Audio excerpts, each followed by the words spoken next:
Hello. Hello.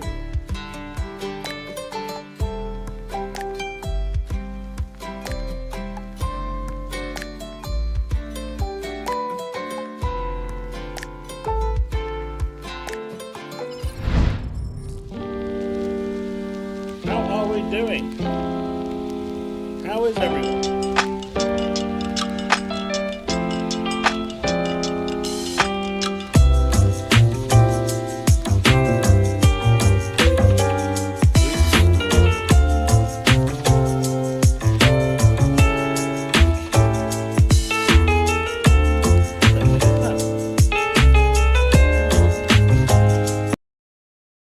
Okay. Sorry about that. What on earth was that?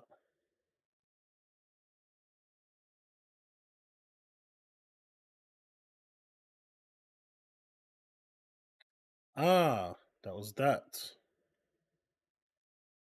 I don't know how the music is going to affect the stream, so let me know if it's good or bad. If it has any impacts. Thank you very much for the 7,000. We finally hit it about 40 minutes ago. But how are we doing today? We do have a... I've left the music on a little bit. This is supposed to be free music. I've spoken to the creator and they've said it's free, so... I don't know. If you guys don't like it, let me know and I'll turn it off. Is it still loud? It shouldn't be loud now.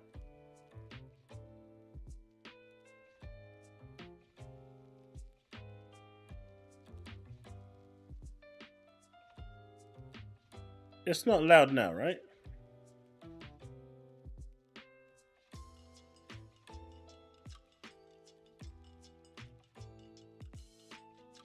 Thank you, thank you. Thank you, thank you. Thank you, thank you, thank you.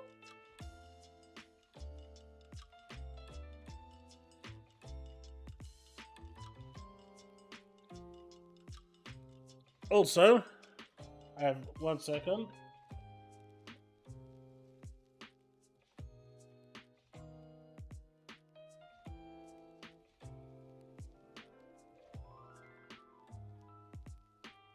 Got this package delivered today. Some smart ass decided to call me a Princess Sparkles. So we'll be opening that as well today to see what it is.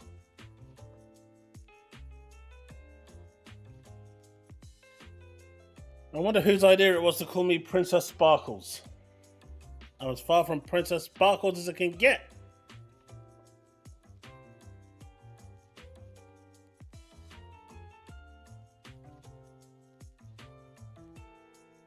Bullets, I am doing good. I am doing good.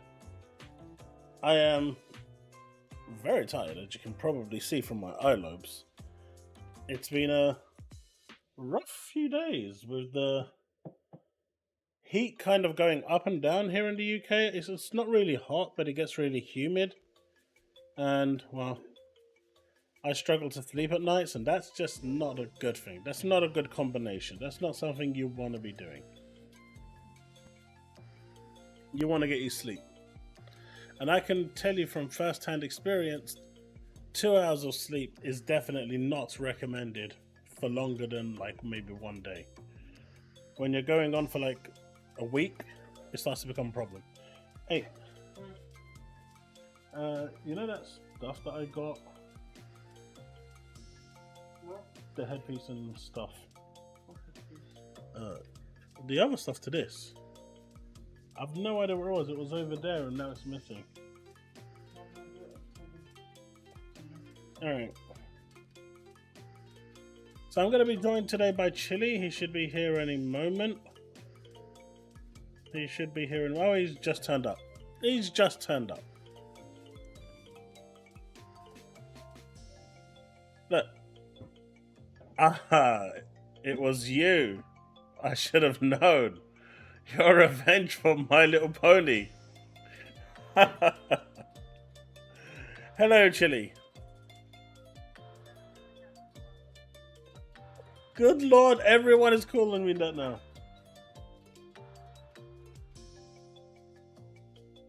Yeah, we figured out who it was. Is this supposed to go this way or this way? That way. This way? Can you... Oh well. Alright, that's ready in case that's needed. Yeah, so I think in the previous stream I said something about My Little Pony to Taz. So he just, I'm guessing it's him with the way he's talking right now. He decided to send me a parcel with Princess Sparkles. Can't hear Chille? Wait, you can't hear Chille?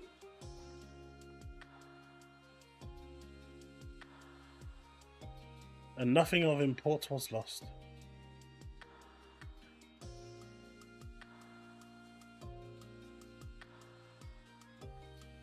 You should hear him now. Hello? Hey? Can you hear the music, Chille? Can you recognize what it is?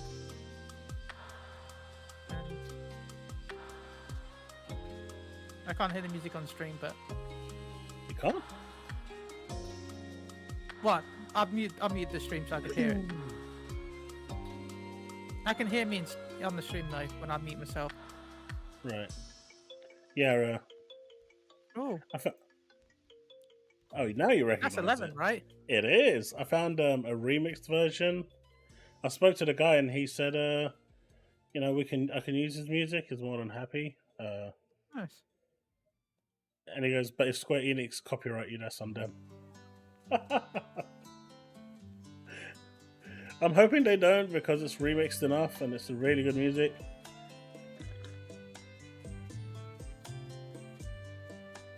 By the way, I'm working on my miner and gather, my botanist and miner right now, gathering. I need to do that as well. I got the trait where if you hit a certain node, you have a chance for it to respawn, like after you finish the node. Ooh. It actually works on collectibles. I just got like the double collectibles. It's insane. So I figured, you know, instead of getting some, I tried to get a couple of people on the show, Xbox centric. It's been really difficult, especially with the time zones. I'm going with people that I know now that are in my time zone. Chille he's a great host and he's a good friend, and I know he, if he can, he'll jump on and you know, give his pony views without any subjugation. Yeah, and then we can just kick him, right? I'll be completely unbiased. By biased, I mean can't spell unbiased without biased. But what are you playing these days outside of Final Fantasy XIV? I did a bit of Elder Scrolls Online Gold Road, which I enjoyed, and I've downloaded Zenless Zone Zero, but I haven't tried it yet because 14. Yeah. But yeah, that's what I've been playing recently. Like that's what I've been playing. Before I we mean, get this is not started, much until October for me. October? What's happening in October? Yeah. Sparking Zero, the new Dragon Ball game. There was another game. Sonic as well. Sonic Generations. I mean, Sonic Generations I get, but Dragon Ball? I probably shouldn't say that. I'll lose 1,000 subs immediately. But where can people find you? Introduce yourself, because I know who you are, but they don't know who you are, so introduce yourself. Well, you can find me at your local stables, but no, really, you can find me over on Moogle Go Around on YouTube and Twitch. And we've hit 1,200 followers on Twitch, and we're at 113 subs on YouTube, which is pretty good. I have completely finished the MSQ of Dawn Trail, and we're going to be slowly over the next few weeks, over the next month, add our gameplay to YouTube for people to watch. Awesome stuff. Yeah. JT Gamer says, hello TheChaosLounge. I'm wanting to play Fallout 76, Elder Scrolls Online, and a free Final Fantasy XIV trial. Good choice, by the way. On Xbox when I get Xbox Core. What else should I try that's an MMO? Phantasy Star can I add? Online 2 is worth checking out. But what was he going to say? Okay. Oh yeah, you know, then when you do need the Xbox Core for the free trial, right? Never mind. I was probably thinking about the Star Edition. You don't. Oh, you don't? Not for Okay. the free trial. You don't need it. See, the only reason why you need Xbox Live for 14 is because it's a paid product. Anything that's a paid product requires an Xbox Live subscription if it has internet access gaming. If it's free to play, like the Final Fantasy 14 trial, so JT Gamer, you can actually right now go and download the free trial if you've never downloaded it and play it without Xbox Live Core. You do not need it. It's fully playable. Because it was making me worried about the fact that he was getting confused with the Star Edition, which you get for free, right? Yeah, don't use not the do Star Edition. So the reason why we say not to main use worry. it, yeah, the reason why we say not to use the Starter Edition, JT, is because when you actually use the Starter Edition, that then becomes a paid service and you can never go back to the free trial.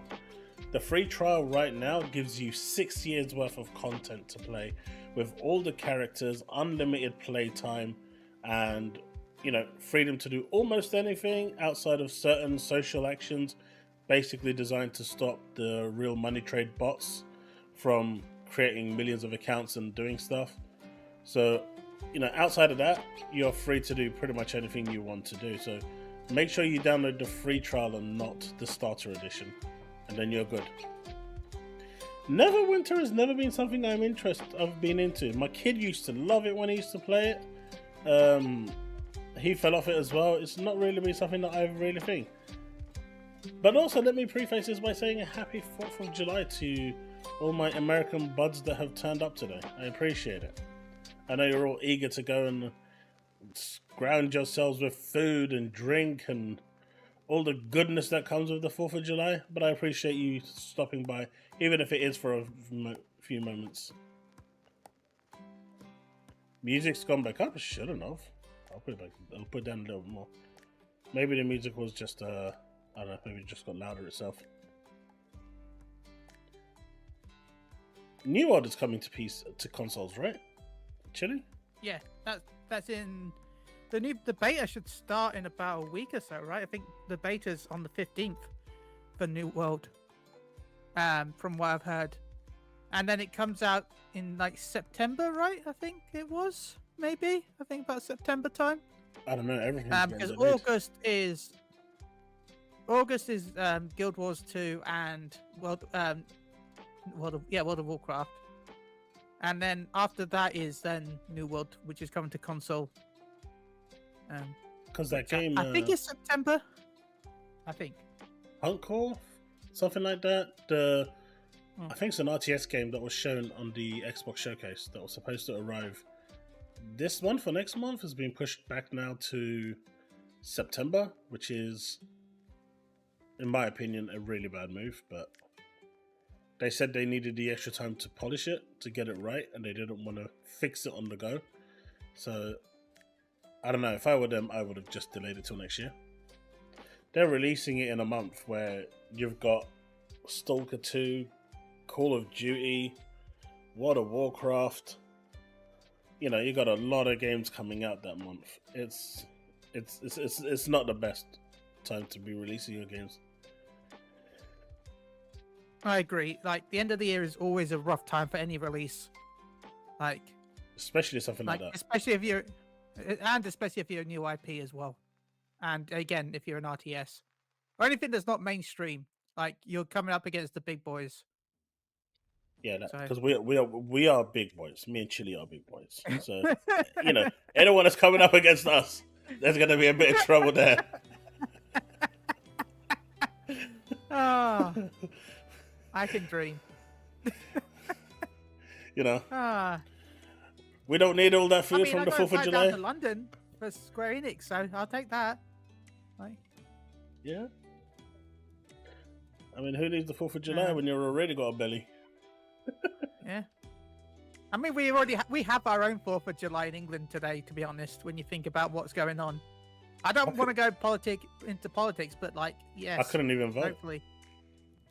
Really? Wow. Because my electoral vote is registered in Greenwich. But I'm in Dartford. Right? And when we went down to Greenwich today to vote, we're no longer on the register, so we're not in that borough, even though we're still registered there. And we went to Dartford, bullshit. and we're not registered there either, because we're in temporary housing, so we don't actually have a permanent residential address, so we don't count. We're just random ghosts wandering around the UK. I did ask for my fuel money back because they wasted my time and they told me to go away. That sucks. Hey, Diablo. I bothered. Anyway. But yeah, good stuff. Yeah. So, there's a lot of gaming news that came out recently, I've heard. Like, I was watching your video with Dreamcast guy last night. That guy. Oh man, that review was arguably the worst review I've ever seen in my life. Oh, and no. It's got 120,000 views. I cannot believe it. The video I was watching was the one where you were talking about physical games. Oh yeah?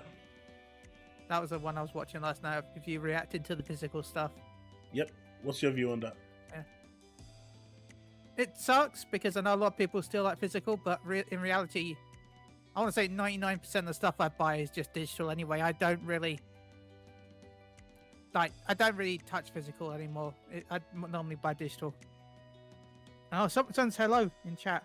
Hello, Rebby. How's it going? You're no longer mostly buy citizens. digital. Pretty much, Doctor. We are legal citizens. How's it going, bro? How's it going? How are you? Yeah, I started a little late today. Normally I start at 8 o'clock.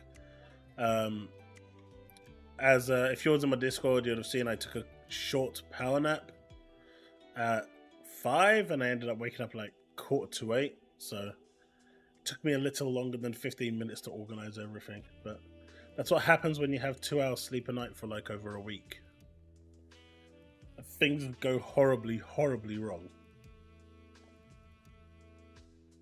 But of course, we can start with our first news today, and that is backward compatibility is returning to Xbox. Now that's a weird statement, right? Because it can already do backwards compatibility, wouldn't you say? Yes, it already is backwards compatibility with the original. Is it the 360 Xbox One? And I think it has some original Xbox games, but it's mostly the 360 and Xbox One. But what, the pilot program that they had that was for where they actually went back, got the games, got them working, and in some cases used the boost to give them like 4K 60 FPS and stuff, so actually improved on them. They actually closed that program. They're reopening it. Yeah. Oh, nice. Because if I'm right, because of the fact that the 360 and all that lot have a completely different architect than the Xbox One S and the Xbox One Series X, what they do is they actually wrap the game in like an emulator, so that the game itself is pretending like it's running on the original system. Yeah. And that's why people go, but why is my original Xbox game not working, but this one does? It's because each one is recompiled so that it works on the Series S and X. Yep. Versus the PlayStation's version, where although they do that, Sony's mandate is the fact that the game cannot run better than the original source version. Versus so basically, Xbox, you're stuck with 480p, 480p, right? Yeah. 480p. You're stuck with 480p on PlayStation. I'm not gonna be honest about it. It's rubbish. I'm not gonna lie. Chat, imagine buying a PS5 in the hopes to play your old games and it's like 480p. Yeah. It's almost as bad as buying the PSVR 2. Actually, I'm not quite sure. You might actually get more value out of your 480p. My PSVR 2 is in a box at the moment, and I don't miss it at all. I was hoping I'd get some use for it over here, but it went in the wrong van to my in-laws, and I'm like, I don't care. I don't miss it at all. There's nothing to play on it. It's like the biggest waste of £530 I've ever did in my life. It's such a useless piece of junk. It's a shame. I'm happy I didn't buy it. I bought the first one and I enjoyed it, but like I didn't buy the second one, and I wish I had in a way because I enjoyed VR, but Sony did not. Well, no company's really invested enough into it to make it worthwhile. Mainly Sony because it's their device. Is this because of the ABK deal? No, it is not. So basically, Microsoft had to stop converting or porting their classics, getting them working because of licensing issues. All the ones that they could actually port that didn't have a licensing issue or a legal trademark issue, they ported over. They got it working on the Series X and S. The others, that it looks like they've been kind of hashing out a deal with the publishers and have been trying to get them working. So this could be a reason why Marvel vs. Capcom and stuff didn't bother coming over, because it was available on the 360, right? So it could be coming through backwards compat already through, and it'll be on sale through Xbox Live Arcade. So, which means that if you already own it, right, you would then get it through. You already have it, yeah. Yeah. So you would not have to repurchase it. Playing Will of the Wisps, that's a really good game. But also, if I'm rightly, some reasons it stopped is because Nvidia.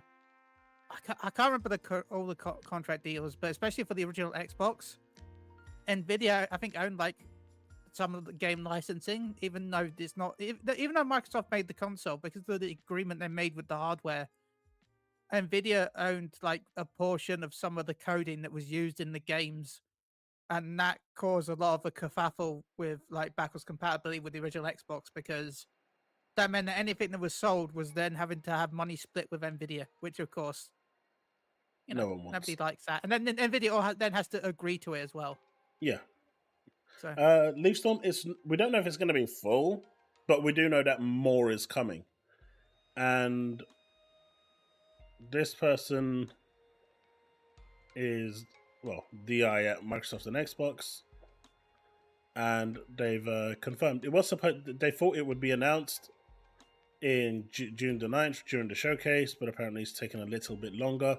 Whether this is due to the ABK case or not is unknown, but August we're supposed to be seeing our first drops of stuff, especially with the likes of Crash Bandicoot Insane Trilogy. That's supposed to be dropping this August, along with Spyro Reignited and Tony Hawk 1 and 2 expected very soon. So at some point, Xbox is going to have on Game Pass Spyro, Crash, Banjo, and Psychonauts all in one place. It's literally a platformer's dream to have.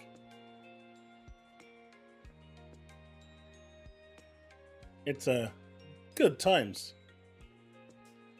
But hey Chille, at least you got Astrobot, which is going to the Switch too, right? Yeah. I'm actually looking forward to Astrobot, to be honest. But on the Switch too. Yeah. That's fair. Yeah. Be interesting to see if you get all the PlayStation stuff on the Switch version, or if they'll actually skin it for the Switch. I mean, it'd be interesting to see. Have you? We're gonna get to that story in a bit, because the mental gymnastics with that topic is crazy. The way people are, because I really want to get your opinion on that in a bit, because it's really amusing. And chat, feel free to chime in as well, because the mental gymnastics that I am seeing right now through analysts that are pro PlayStation to try and damage control what's going on with that Lego Horizon is really goddamn funny. Oh, Lego Horizon. I thought you were talking about Astrobot for a second there. Well, it's going to be part of the same situation. It kind of leads off to that. Yeah. Because Astrobot obviously can't run on the Switch. No. But it will run on the Switch too. Unless they go full Capcom and have it on the Switch via cloud. You have to have PlayStation Cloud to play it on your Switch. If anyone doesn't, I think Resident Evil 8 that came to the Switch, but you couldn't actually run it native. It was a cloud-based version. But JT Gamer says, with Elder Scrolls Online, should I buy the Gold Road collection or should I stick with an online core? Play it first and see how you feel. That's yeah, I would go with that. I was gonna say with Diablo. I don't know. Sorry. He said I'd prefer Riddick games, Wolverine and the old Spider-Man games. Not gonna happen, I know. There's no reason why the old Spider-Man games couldn't happen. Because they were on the console. Sony's license is for the Insomniac released Spider-Mans.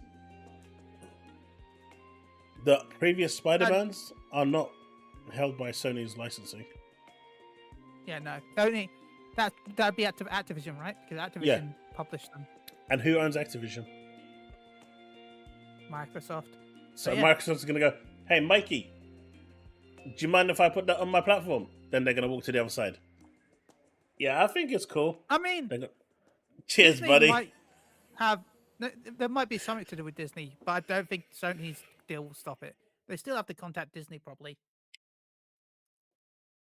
But they just contact Disney and go, look, we have all these old games that will make you money, and you don't have to do anything. And Disney's like, wait, we make more money.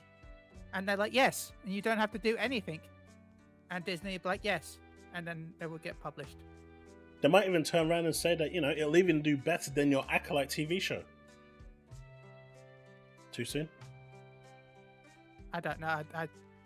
I haven't watched any Disney show. I've cancelled my Disney Plus because I never watched the Marvel movie stuff, so.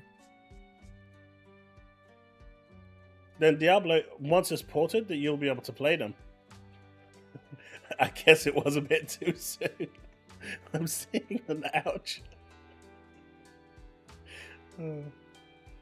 I mean, in the new Acolyte, from what I remember seeing, 2 women were getting together to give birth to the Force. Oh, okay. That's the thing that might have happened, I guess. Yeah. It's something that you probably didn't want to have a mental image of, but now that it's there, I'm not the only one that's suffering. Thank you. Anytime, buddy. Anytime. I'll only accept that if the Force is shaped like Yoda. That'll be the only way I'm going to accept this image. No. You know exactly what it's going to be. Of course I do. A 5-legged, 6-armed thing. Leaf Storm, it's going to be... potentially all the old Spider-Man games should be under. If they can actually get the licensing and get it working. So all we know right now is that they've got a whole bunch of new licenses that have been okayed, and they can put it back on. That's it. So that should be some cool stuff.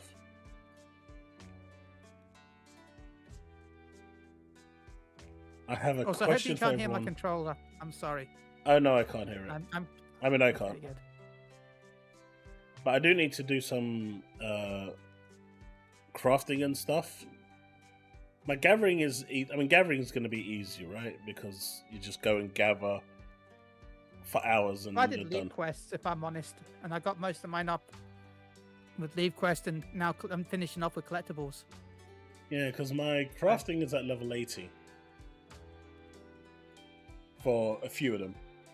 I guess after Endwalker, I hit a brick wall. After that 10-year saga, once it ended and, what transpired at the end of Endwalker transpired when they were on that round table. When they went the way they went, I kind of was like, well, this is like the end of an era. Do you know what I mean? And it just felt hollow. It's like in Final Fantasy XI, when I built my Mandau, if you know what that is. The relic weapon, right? The relic weapon. The thief relic weapon. That was thief, right? Yeah. So when I built my Mandau, and trust me, chat, to build a relic in Final Fantasy XI took 2 years. Yeah. 2 years of grinding to build minimum one weapon. That's minimum. That's if you just did the minimum effort. If you actually did a bit more work outside, and a lot more work to actually buy the currency, then you could have sped it up by maybe 6 months. unless you was Mini Dragon, who scammed his way through and got a relic weapon every 2 months. That's that guy crazy. was a legend. That guy is my hero. He did it for what? 10 years before they finally banned him, and he didn't care at that point. You know, like the angel skins, which used to sell for like 5-10 million. Yeah. He used to get them from the pots in his mug house because he would go into the files because it was all service client side. Yeah. And he would basically max out his inventory, so it would say that he can't pick anything up. He can't pick up that fire crystal, and he would go in and change the data files, change that fire crystal's ID to an angel skin. So he basically was getting 10 million items every single pot opening. That's insane. It's like, how was he getting away with this? The name sounds familiar as well, actually, to be honest, now that you should have heard of him. He was like he was a Taru, and he was like the most famous person. He had every relic weapon, every single one. It was crazy. But it was like crazy stuff, man. But apparently Banjo, according to Jez, is not in development. Do we believe in the Jez? In the Jez cordon? In the cordon of Jez? Do we believe that Banjo is not in development, chat? I mean, I don't know. I don't know if I believe him, but they've already... The thing is, though, does he mean active development? Maybe it's in maybe it's not. Maybe they have it planned, but it hasn't actually started being worked on yet. I don't know. He just said Because it's they do still have a lot of not projects in going on development. right now. And Rabbi, I am good. I'm really tired, but good. Hence why I'm drinking lots of energy drinks and coffees. How are you? Because exactly what team would be able to be put aside enough time to actually do a game like that right now with Xbox? I mean, I think most of the teams, I know they've got a lot, but most of the teams are doing something, aren't they? I think it would be id Software. Okay. Can you imagine Banjo walking up to the creatures and just ripping their heads off? That would be amazing. It'd be the Quake version. Yeah, it'd be amazing, right? Can you imagine Banjo-Kazooie with an id Software kind of overlay? That would actually be really damn cool. Hey, Suffer. Good to hear, Abby. But, yeah, I'm not sure if this is thing. In active development or not. I mean, Phil Spencer indicated multiple times that it was in active development. Whether it is or not is obviously another matter. Another discussion to be had. But, it'll be interesting to see when we'll actually think. Because, as you know, I think I've got this somewhere here. I'll just jump to that story real quick, even though it is kind of boosting ahead a little bit. But did I even have it pasted somewhere? Yeah, here. The Tokyo Game Show. Microsoft is not making an appearance at the Tokyo Game Show this September.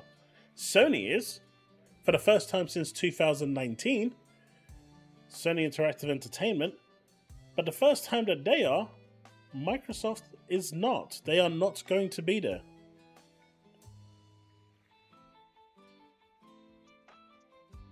I also want to know which month. My birthday is in November 22nd. So it's a long way away. November the 22nd. I'm both a Sagittarius and a Scorpion, depending on which month you look at or which day you look at the calendar.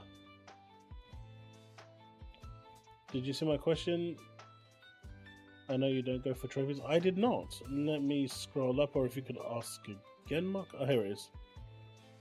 If you had over 1,000 platinum trophies, but a few hundred of those were trash, easy platinum trophy games, would you create a new account and start again? No. Personally, no. Why would I?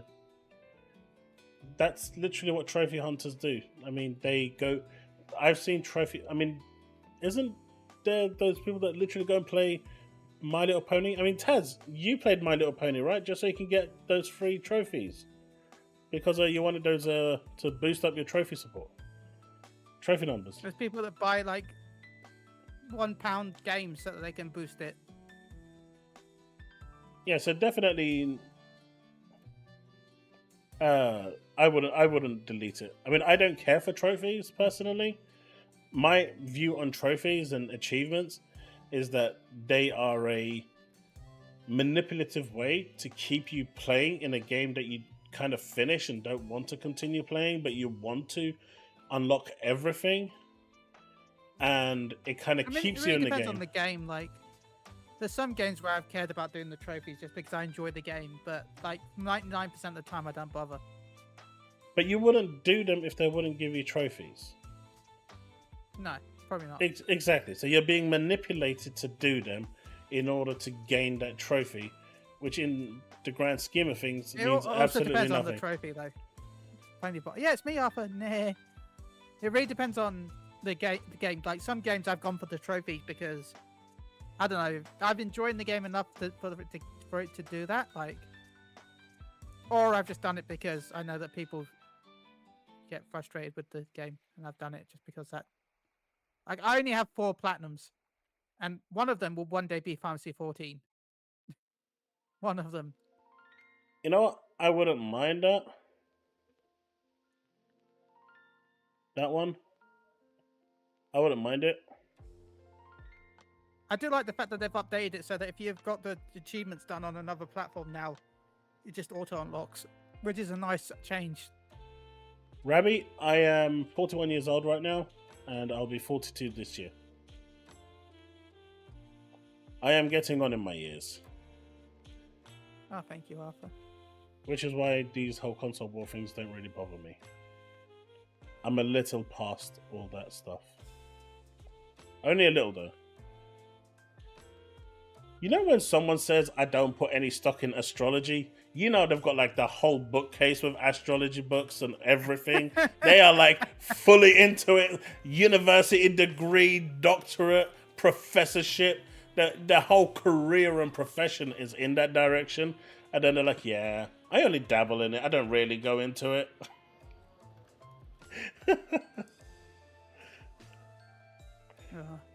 That is what is being said, Arthur. That they are...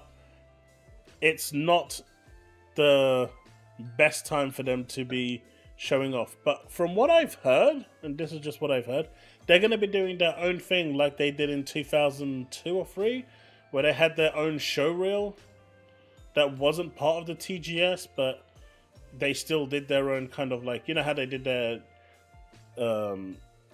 showcase this year. Basically the same thing. So I've heard that they're going to do that. So if they do that, it's pretty much the same thing. I appreciate it, dude. We finally hit 7K, so next stream, yeah, congratulations I'll organize on the something. 7K. I know. This fly is seriously annoying me now. I need to get my electric bat so I can just zap it. But yeah, I'm really happy I finally hit 7K. 7 months in the coming, but... Ravi, did I answer your question? I did. Warrior will come out, or Blizzard. No, in August it's only going to be... This August you're only going to get Crash Insane Trilogy. That's the only one that's confirmed. That's the only one confirmed.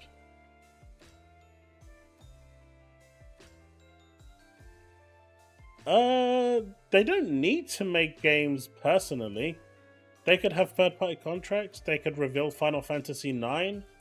These are big games. There are quite a few, you know, Japanese games that... I mean, they could reveal Fantasy 16. Yeah. I mean, that's coming. I know it's coming. By then. I mean, I know it's coming, 100%. I've had confirmation. So that is so I wonder if annoying. that's why the PC version's taking so long. What is it with this thing? It's just... Alright, one sec. This thing needs to die. One sec.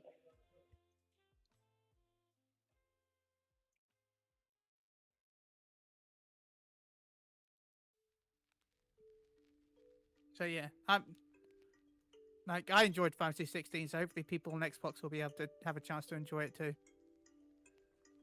And PC, of course, if you play on PC.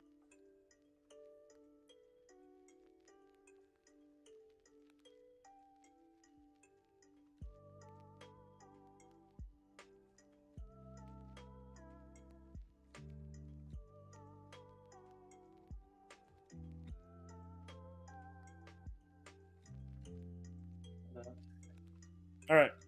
Well, you can stay here until you see it, and then you zap it and it's gone. Good job. I'm sorry, I can't. You can. Can't. Has any of you tried Path of the Goddess yet? Why does that name ring a bell? Maybe it went away. I haven't. That rings a bell. If you come back, just call me. I can't call you. No. Oh, Kunitsu, right. I know that game is Kunitsu. Oh, there it is. I found it. Where? Right there. What's right there? Right there. It's right It's there. like him on it. No. Don't burn my monitor out, but you do need to get rid of it. I need you to kill it. What are you doing again? It's right there. It's on your monitor. So put the bat somewhere where it's not going to touch my monitor. Do you want me to put it on the monitor without putting it on the monitor? Yeah. Yeah, make that make sense. You literally had one Where? job. I can't put it on the monitor without putting it on the monitor. You need to make more sense. It's gone over there somewhere now, so I mean, here you go, your defense is here. This is just mean. I expected more from you. The amount of time Man, I'm going to have to double your rent at this point. The amount of time I come around here in a week just to get the dragon thing, I don't know. It's here again. They're just whacking one. It's on the fly, it's better than those weird dragon things they usually get. Where is it? I have no clue. Fuck it. Okay, I can't be bothered. I'm going to kill it eventually. Rabbi, AB Call of Duty games will likely drop in September. That's my assumption. But no, I haven't had a chance to play Kunitsu yet. I do want to play it. So I'm going to get to it as soon as I can, really. Mysterious said, "Hi, will Sony fanboys saying it was a DDoS attack?" I mean, Which one? I don't think that's a Sony fanboy thing. Mysterious said about yesterday when everything down. No, when Azure, you were trying to play Azure First servers Descendant. just went down. The Azure servers, But no, they had a crap. Yeah. But that does sound like a DDoS attack, though, right? To the Azure servers, not First Descendant, like that. No, the First Ascendant It's had it was nothing to do with the First Ascendant. Them No, going I'm down talking was about purely a Azure thing. itself got, Yeah. that's what I'm saying. Azure itself got issues, which a lot of the symptoms that Azure showed off was the symptoms of a DDoS, because everything went down. Or maybe just something went wrong on their servers. Who knows? I mean, they haven't Just said too anything. many people loading up the First Descendant, they weren't ready and the servers crashed. I mean, honestly, we don't know what it was, but I don't think if it was a hack attempt, we'll find out in a few days. Someone's going to leak it. But a DDoS is not always just. That's not like. Doesn't always end up as a hack.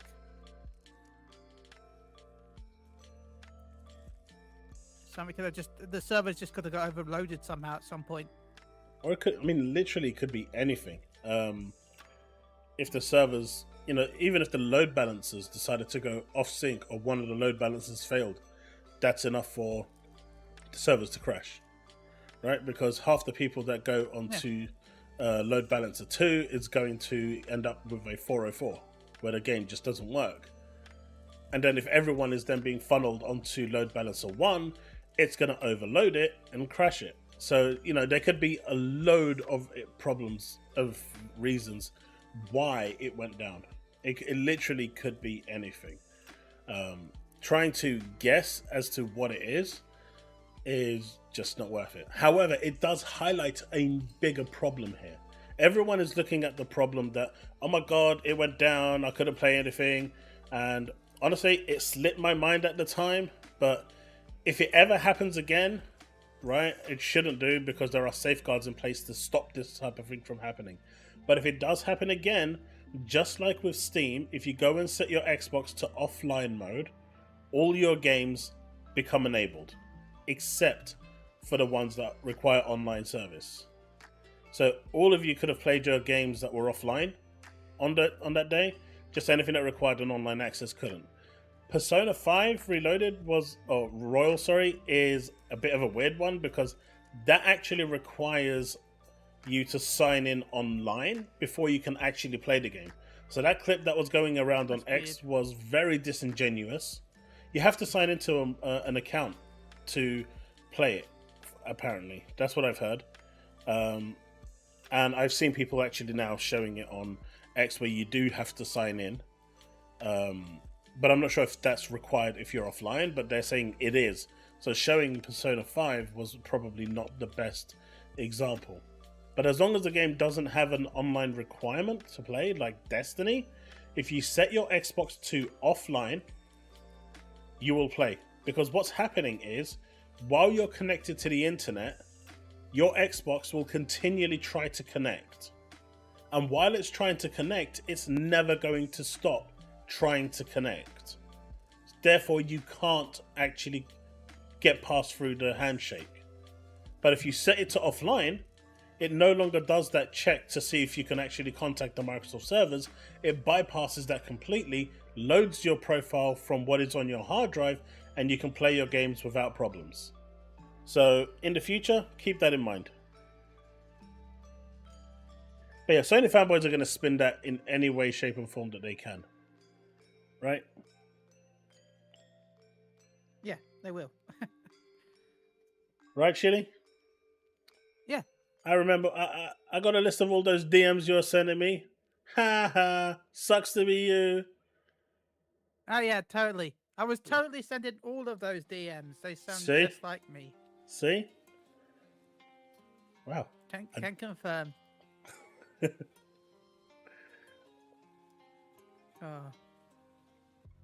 Rabbi, I would say September is the more likely date for them to drop, because October is when Call of Duty releases. So if I was Microsoft, personally, I would drop them in September, get people playing the campaigns for the older games, or even if it is just a few of them, to get them, hyped up for Black Ops 6, and then release Black Ops 6 and off you go. Everyone's happy.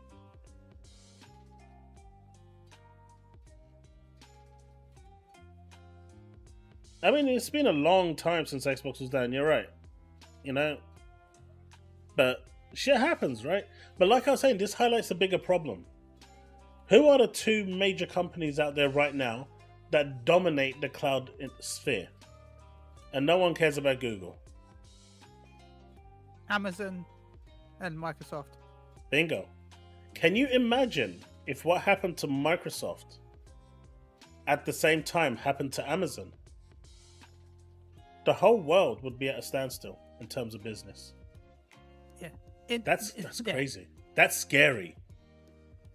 That is really scary. Just to think about, these two companies alone control the global cloud market for data security, for cloud infrastructure, for server space, for everything we do online. They control it. And if they went down simultaneously, the whole web basically crashes. That's really, really scary thought, right? That's the bigger problem here. That's scary. I don't know how else to put that, because that is not a really nice position to be in. Oh, who's messaged me?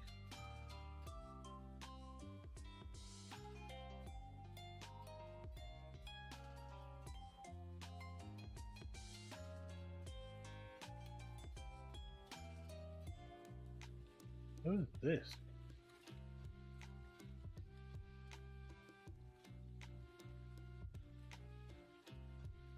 Oh god, it's one of those Xander things. No care. Oh, Chille, if someone comes into your Discord called Anne, just know that they are fishing for commissions. And I don't know if they're real or not. I will probably no. I already have people that are commissioned, so I'm sorry, but they're out of luck because I already have the people I pay for. I already have people I go for art and backgrounds and stuff like that and stuff, so they're out of luck if they come to me. Ventura, there is two things with that statement. Yes, you're 100% right, but at the same time, if it's not your home console, you're probably kind of manipulating the system so you can get Game Pass on both your consoles without having to pay for it like I am and everyone else is. So that's kind of like a me problem and not a Microsoft problem. Because I've got my Xbox Home set to my kid's one so he can use my Game Pass, and I've got my one downstairs using my profile. So if it goes down and I can't play it, that's a me problem because I've kind of not buying 2 subscriptions. But they give me the option to do that, so I'm going to do it. The Sony does the same thing, and you can do the same thing with PlayStation as well, although that's a little bit more tricky.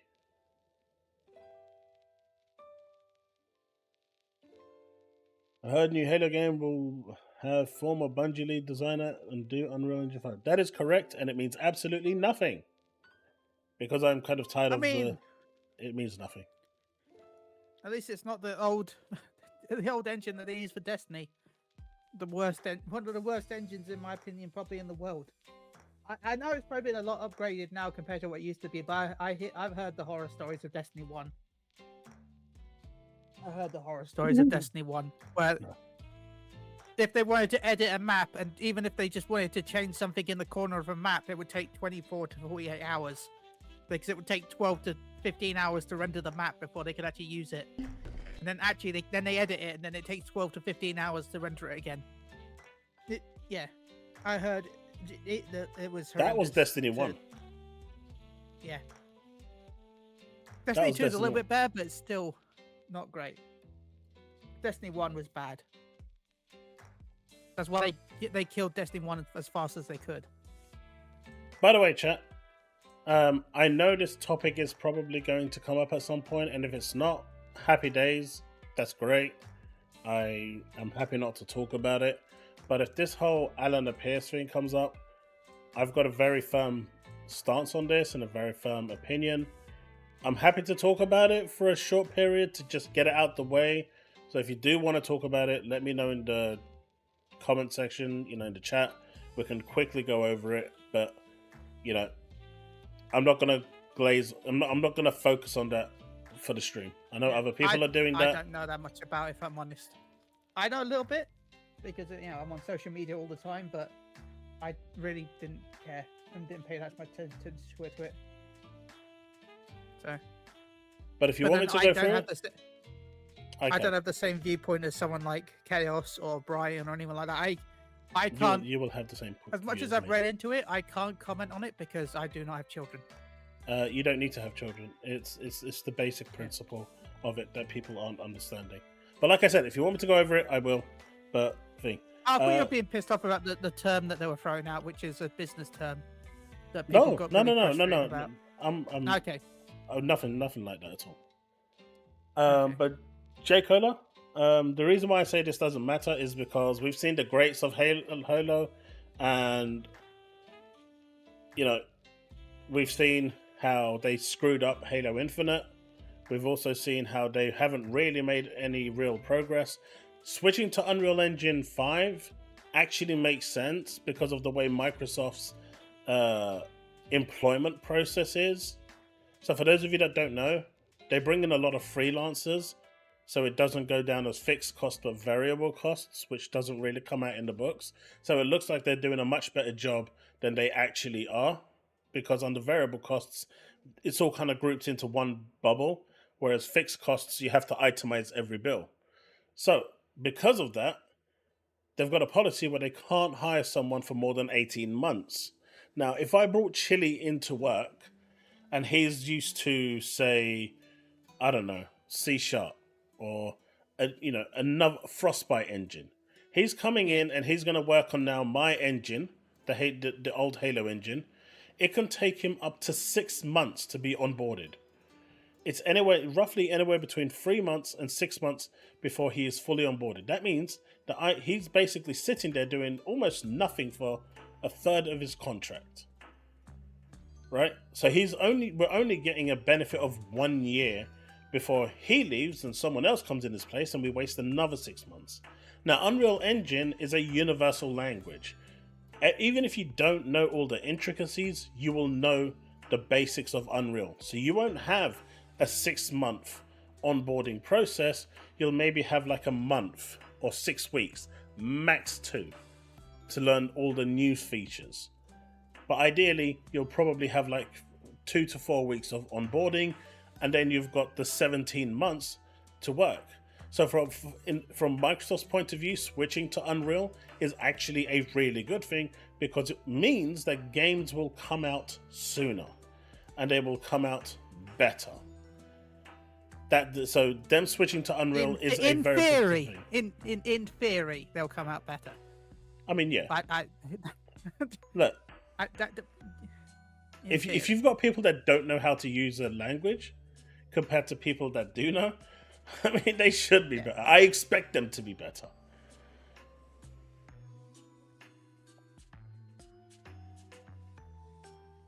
React to Fratanga's video on Elden Ring with Alana. It's hilarious. I'll check it out and do a video on it. Alright, let me give you guys a prime example of this situation before I move on. Let me get my son, because this is going to be a practical example.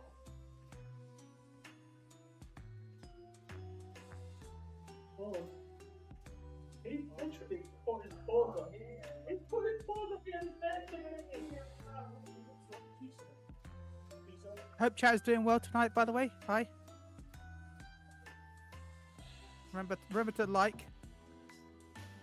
If you're watching right now and you haven't liked the chat, please, please go give a like. Anyway, hope you're all doing well. I'm distracted by Pharmacy 14, if I'm completely honest. But I'm here. I'm not saying words. Okay. You don't have to be on camera. Okay. So here is an example of what she was saying, right? My job right now is to entertain you guys. Would you all agree on that? Yuxo, can you close the door, please? Sure. You would agree on that, right? Yeah, I would agree on that. We're having a podcast. I'm delivering a show. I'm trying to entertain you and have a good time and ensure that you have a good time. Even if I do get a box that's delivered to me with Princess Sparkles, which I am going to get him back for. But I'm here to give you a good time. Not in that way, you perverted people. But now... The TheChaosLounge. Exactly.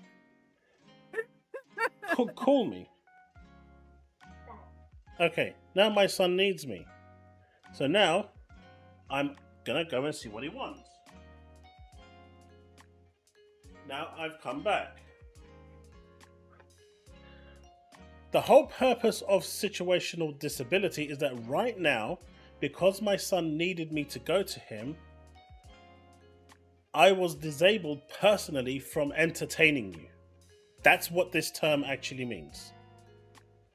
It means that there is something preventing me from doing what I would normally be doing at this point in time while I'm streaming. He called me, I needed to go. He's my son, I am going to go regardless. I don't care. If he needs me, I'm going to be there. He's my son. But what I owe you guys is entertainment. And I had to stop my entertainment for you guys to deal with something else.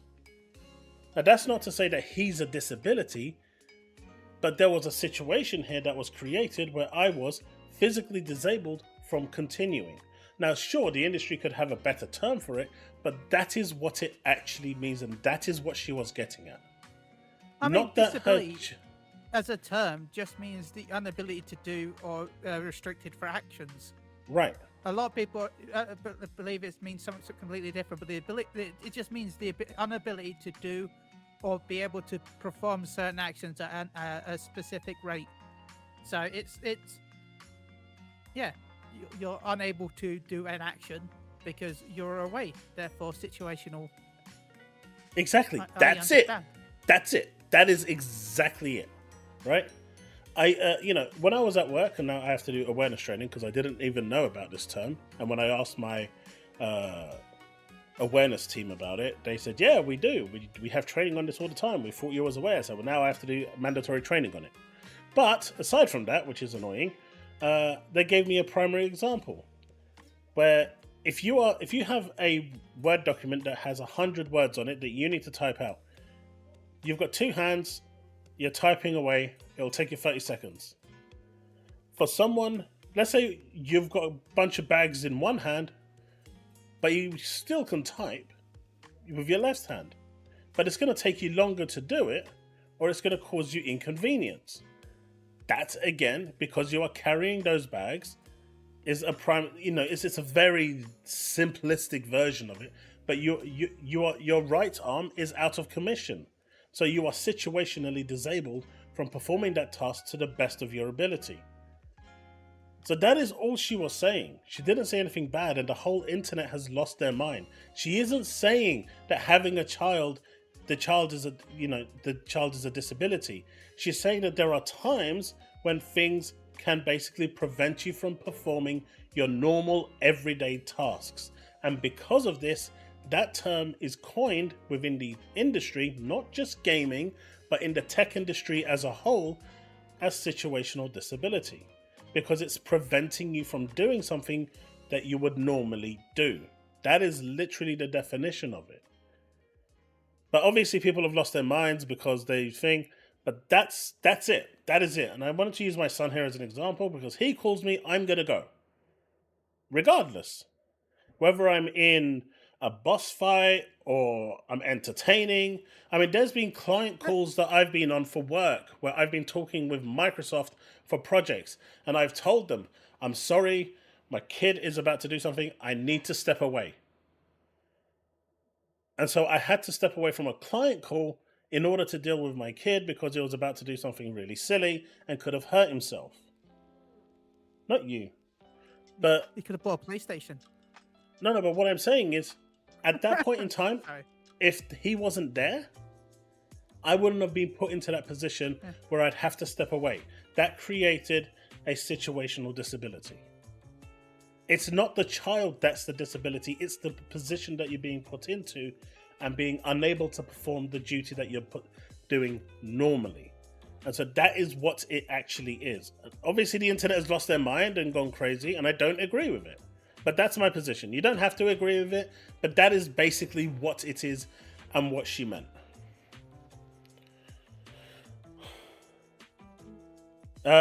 Automata? Yeah, you can go now. See, even there, he asked me a question, I'm going to answer him. But I was talking to Automata, and it's rude, but it's created a disturbance there. But I've never heard of it either. We work with Microsoft a lot, so it's probably a reason there why we actually have to learn it, because we have to adhere to their ethics and awareness as well. But at the end of the day, it's really not as deep as people are saying it is and making a billion videos on and sending her hate, vitriol, and death threats. No need for that shit. It needs a better name, but the industry name is situational disability. So you calling it something else makes no sense. Because those that know it as situational disability are only going to refer to it as situational disability. I agree that it needs a better name. And I also agree she could have used a better example. 100%. Right? Yeah, easily. Right? I'm going to agree with that. I did not look into it too much because, like, it doesn't affect me that much, so I didn't really pay attention. But I wanted to learn at least a little bit so that if anybody questioned me about it, like, I'm not going in, I don't know. Like, and it took me like a minute to look into stuff. Yeah. You can't use master and slave in the unrealistic A kit? The fuck? That's been like a term for years. That's just primary and secondary. Yeah. They are. And they are overreacting because it gets them clicks, it gets them clout, it gets them free views, it gets them free subs. And I could have made a video on this. I could have made a few videos going through my views, my thoughts, but I'm just not going to entertain it. I thought I'd talk about it on the stream, but I'm not going to degrade myself that much to that point to actually start talking about it in a video, because I think I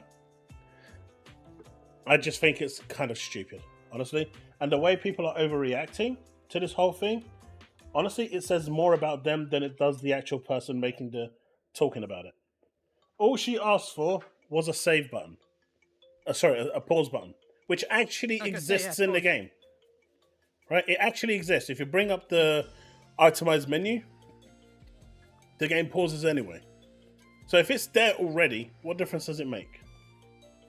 Right? And I'll be honest, every the game whole does, thing has been clout. Completely online title. Unless you're playing an online game, everything needs a pause button. I'm sorry, I don't care. I don't care how good you are. If you need a piss and you want to run off to go to the toilet, and you're in a fight, you should be able to pause it. I'm sorry. Like, you need a toilet and you're in a fight, or you're busy and you just want to hit the pause button because you've been fighting for... Yeah. Sorry, I was just going to say, Josh, I wasn't directing that at anyone. That was a blanket statement. I'm not targeting anyone. I'm just saying, me personally, I'm not making videos on it because I fully understand what she said. I actually mistook what she said originally, and you'll have seen my tweet out there, which I didn't delete. It's there because I actually didn't listen to what she said. I went by what everyone else was saying, and it got me a little upset because everyone was saying that she called her child a disability. That's not what she did. No. She basically, and when I watched the actual clip, not the one that we watched in the stream, there was another one, because even the one we watched in the stream was edited skillfully to make it look worse than it sounds. When I watched the whole clip by going to her video, it made perfect sense, and that's why I agreed with Tazmon. She's perfectly right. You know, the example she used was probably not the best one, and it's a little harsh, but it's still a situational disability. If your child is going with a fork, running to the power socket, and you are playing a game, and normally you wouldn't be distracted, the fact that you are going to be distracted because you don't want your kid to die, right? No one wants their kid to die. That's just stupid. So you are obviously going to go, fuck the game, who cares about the game? Especially American power sockets. It creates a situational disability where you wouldn't, if you could pause it, it wouldn't have that problem because you could come back in time and continue exactly where you were from. But because you cannot, certain things will transpire and you'll die and yada yada yada. Using it in a video game sense is probably not the best example, but what she said was factually correct.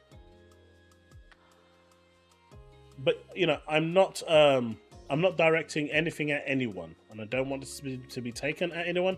I'm just saying that there is a lot of clout chasing right now with many people who are really going at it. Some of it is overboard. Some of it, people are just clearly not seeing the right picture.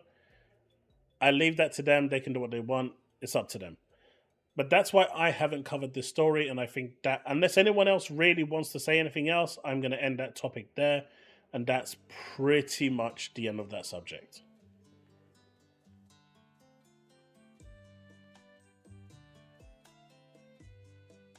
Diablo, like I said, Up until this whole thing came out, I did not know the term situational disability. Situational disability. Right? I didn't know about it. I didn't know it existed.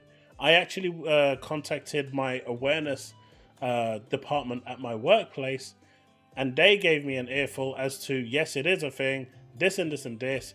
And, you know, people like me who are working from home, for example, we're giving additional allowances because we have kids, because of our situational disability, where if our kids need something, we're going to be distracted, or we're going to require certain things to do for our kids, like school runs or anything like that, that I normally wouldn't do if I was in the office. Those allowances come under situational disability and are therefore factored into everything that I do when I'm at home. And I have to now do a mandatory training course on this subject because I didn't know about it, which I'm perfectly happy to do. It's like an hour course and they're paying for it, so whatever. But what I'm saying is, I didn't know about it. So for people to turn around and say, well, we didn't ever hear about it, that's fine. But it does exist within the tech industry, and it does seem to be something that came out of Microsoft. Because we work with Microsoft, and any policies that they have, we have to take on board as part of the contract when you work with Microsoft. Any of their training programs you need to do in terms of awareness and ethics and conduct and everything. Otherwise, you can't work with them.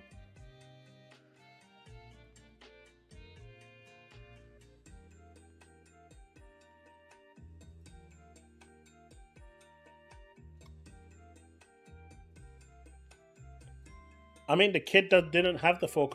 I mean, if you have kids, you'll know. The kids will be sitting down playing with their toys 1 second. 5 minutes later, they're running upstairs. You know, unless you've got them strapped in a playpen, which I don't advise. At times, they can be unpredictable. You try to keep things out of their reach as much as humanly possible, but kids are kids. They're resourceful. They will do things that you don't expect. Like my brother's kids, my brother put their toys on top of the bookcase. So they put a chair, then a box, then got another chair, and then basically created stairs with boxes. And they climbed up on top of the boxes and almost fell off the boxes with no one noticing. It wasn't until the last second that my brother realized things were missing in the house when he was watching TV. And he went around the corner to the passageway and saw the boxes stacked with his kid on top. And so he grabbed her quickly and put her down. But she was trying to get the toy. Like, who would think that they're going to, you know, a 6-year-old is going to make a Jenga tower out of chairs and boxes and books? You wouldn't think of that, right? It's not normal. But kids are resourceful. They do the weirdest things, and you've kind of always got to be on the thing. It's not just kids though, but it's like if it's basically human nature when you think about it. If someone wants to do something or wants to get to something, they will find a way to get to it. Like, doesn't matter how their age. There's just, you know, of course the children have no reason why, no idea why they're doing it, but like, yeah. Rin from How We Be shows their creativity. So someone in chat, okay, that topic is over now. I'm done with it. Yay. Thank you. So we're done with that. I think everyone's happy, and we can move on. Someone in chat told me about something called Supernatural, and there's a trailer for it. I absolutely want to check this out. I am a huge fan of Supernatural. This wasn't planned for this stream, but we're going to check it out anyway. So let's see what it is all about. I'm hoping this is good because apparently it has the Winchester brothers in it. It's a minute long. So let's have a look and see what our first impressions are of the Supernatural official gameplay reveal trailer.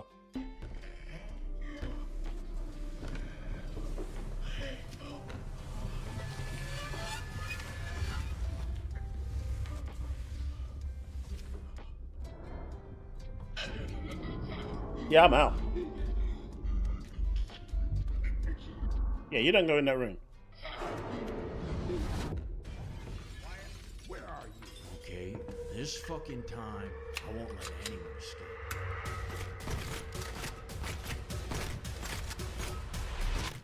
What is going on? This doesn't look like Supernatural. Graphically, it looks nice though.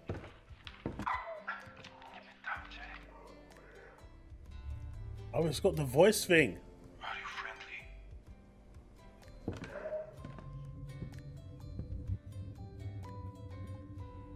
Where are you?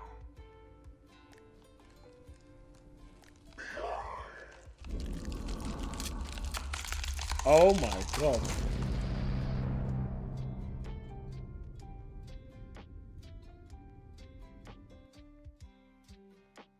Okay, so when is this coming out?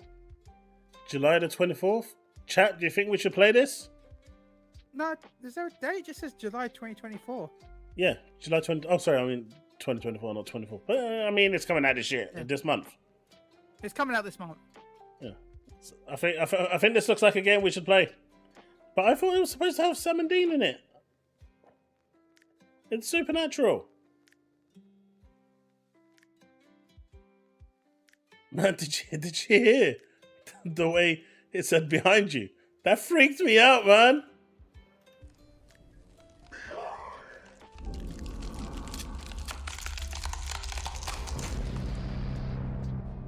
That's mental. Where are you? Oh, God. Yeah, that looks cool. That looks really cool.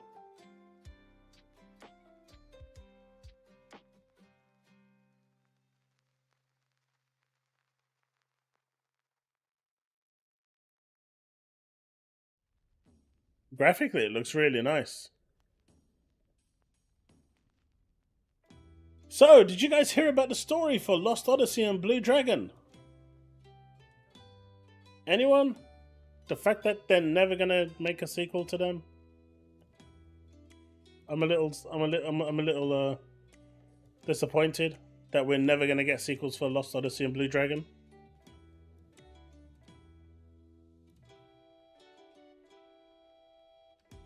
Do you know why we're not gonna get sequels to Lost Odyssey and Blue Dragon? Because reasons? No, it's all Chille's fault. Fine. Because I've never played either of them. No, but this one it actually is your fault. And I can prove it's my it. fault. I can prove it. Okay. I can prove it. Okay. I can prove it, You're chat. busy playing Final Fantasy 14? Hironobu Sakaguchi said, has no interest in revisiting Final Fantasy again, in part because of Final Fantasy 14. And he's basically not interested in making any other game because of his infatuation with Final Fantasy 14. Yeah, he's too busy playing Final Fantasy 14 to make anything else. Did you know that he got so drawn into Final Fantasy 14 that the staff couldn't actually reach him, and they had to create a free account in game just so they can DM him and ask him about work projects. What the fuck? How about that? I mean, how much of a seal of approval is that for Yoshi P? That the forefather of Final Fantasy is basically saying, I ain't making another one because I like your game too much.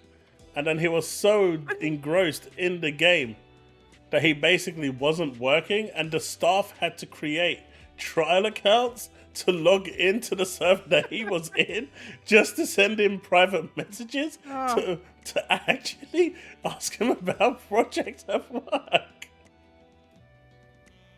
That's amazing. I'm like,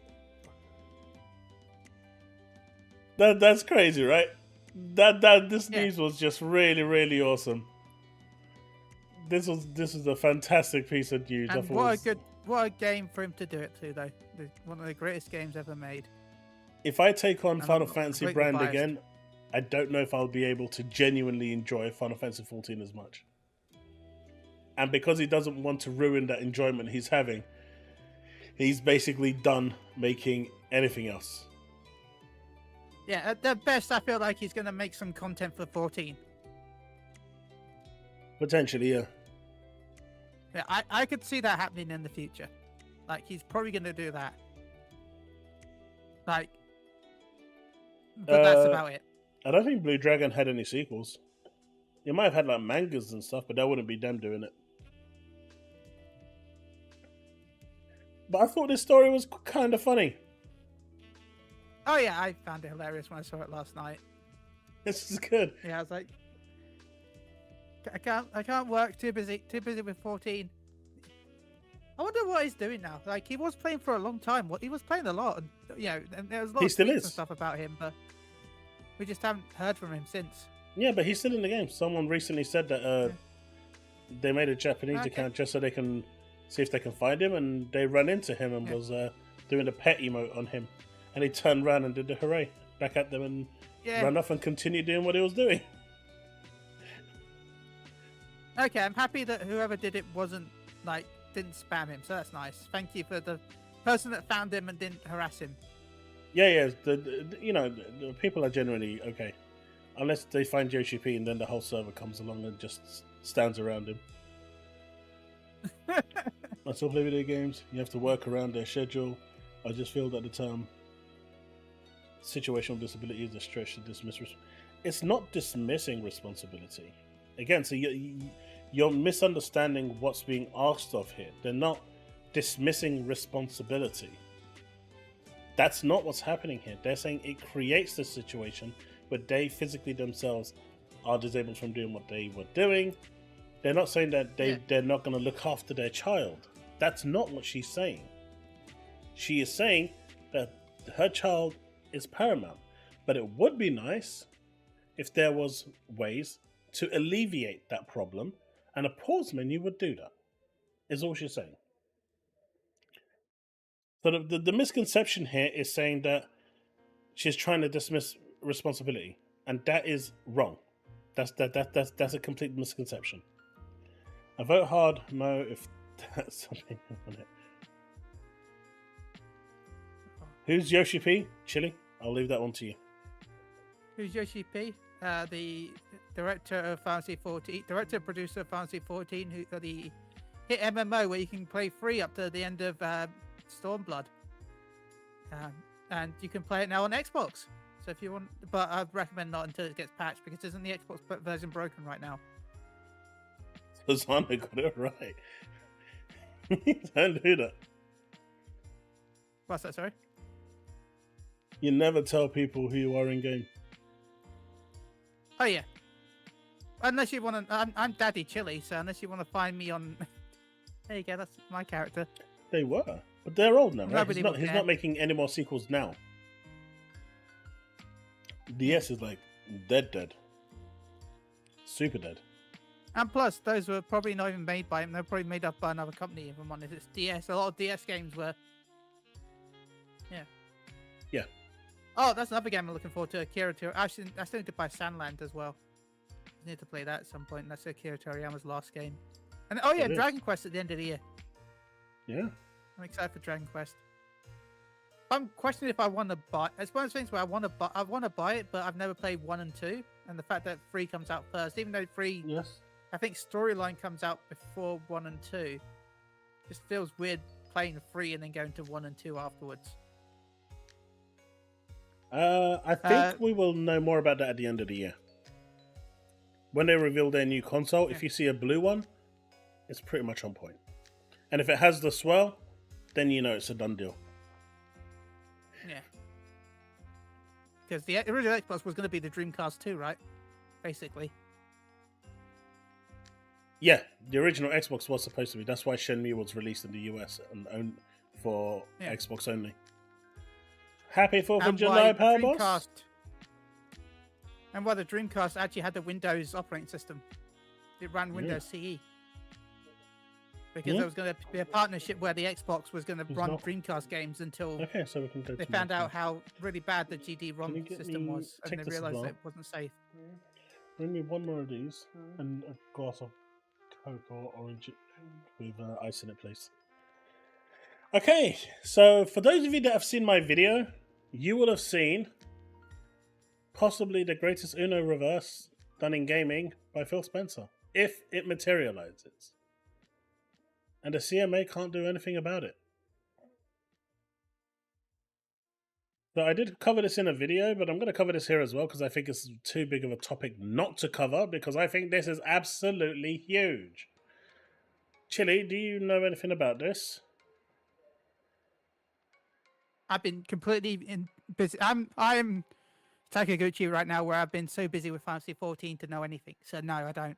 Okay, so to do a quick TLDR, so you're all aware, the CMA has imposed a ruling where Microsoft is not allowed to put any ABK games on xCloud.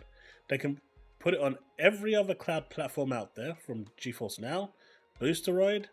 I think I can't remember the one in Europe. It starts with an N. But basically, any cloud service out there can get ABK games except xCloud. That was the CMA's crown jewel of a win to make Microsoft bend the knee in order to get the deal through. Now, you know how... actually, I won't make that joke because some people might get offended. But basically, Microsoft over here is saying, okay, we're not going to do that. We're not going to put it on xCloud. But what we're going to do here is put GeForce Now. Partner up with GeForce, because I reckon the next Xbox is going to be on NVIDIA graphics chips anyway. Put GeForce Native as a cloud platform onto Xbox, and then they bypass that whole problem without having the need to go to Ubisoft, who has the controlling rights for xCloud. I don't know. I feel like AMD is going to fight tooth and nail for what? Continued licensing. They can do what they want. I think they're going to go the way of Nvidia. Did you see that NVIDIA. statement recently where AMD came out saying, a senior member of AMD came out and said that the PlayStation actually kept AMD alive. I did. Direct to melt is Xbox Series X. Which would also mean Xbox helped keep AMD alive. Because they both use AMD parts. Machine learning, where is it from Microsoft? No one knows. There's a lot of things on the Xbox hardware that isn't being utilized. But when Microsoft themselves are not utilizing it, they can't expect other developers, publishers, studios to utilize it. That's all. Ram, close the door, please. Thank you. At the end of the day, if I've got a piece of hardware and it's got all this great tech, just like the PSVR 2, it's actually really good tech. But if I'm not utilizing my hardware and showing the world how good this hardware actually is, why should anyone else utilize it? Microsoft needs to be using this hardware. They need to be utilizing it. Their first-party developers, studios, need to be using all the technology that's there to show all the other studios what they're capable of. And at the end of the day, if they don't, no one else will.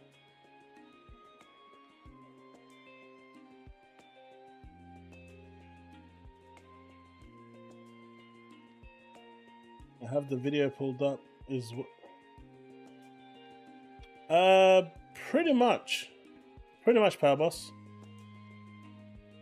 But yeah. So what this now enables Microsoft to do is basically turn around to Ubisoft and say, "All right, Ubi, we've got a little situation here. And NVIDIA is saying they want $100 to put GeForce Now on my platform. You originally wanted $200 to put the games on my platform? Well, you're going to have to beat the $100 or I'm going NVIDIA." Right? And even if they do beat it and give Microsoft the best deal of their life, Microsoft could still bring GeForce Now and give consumers a choice.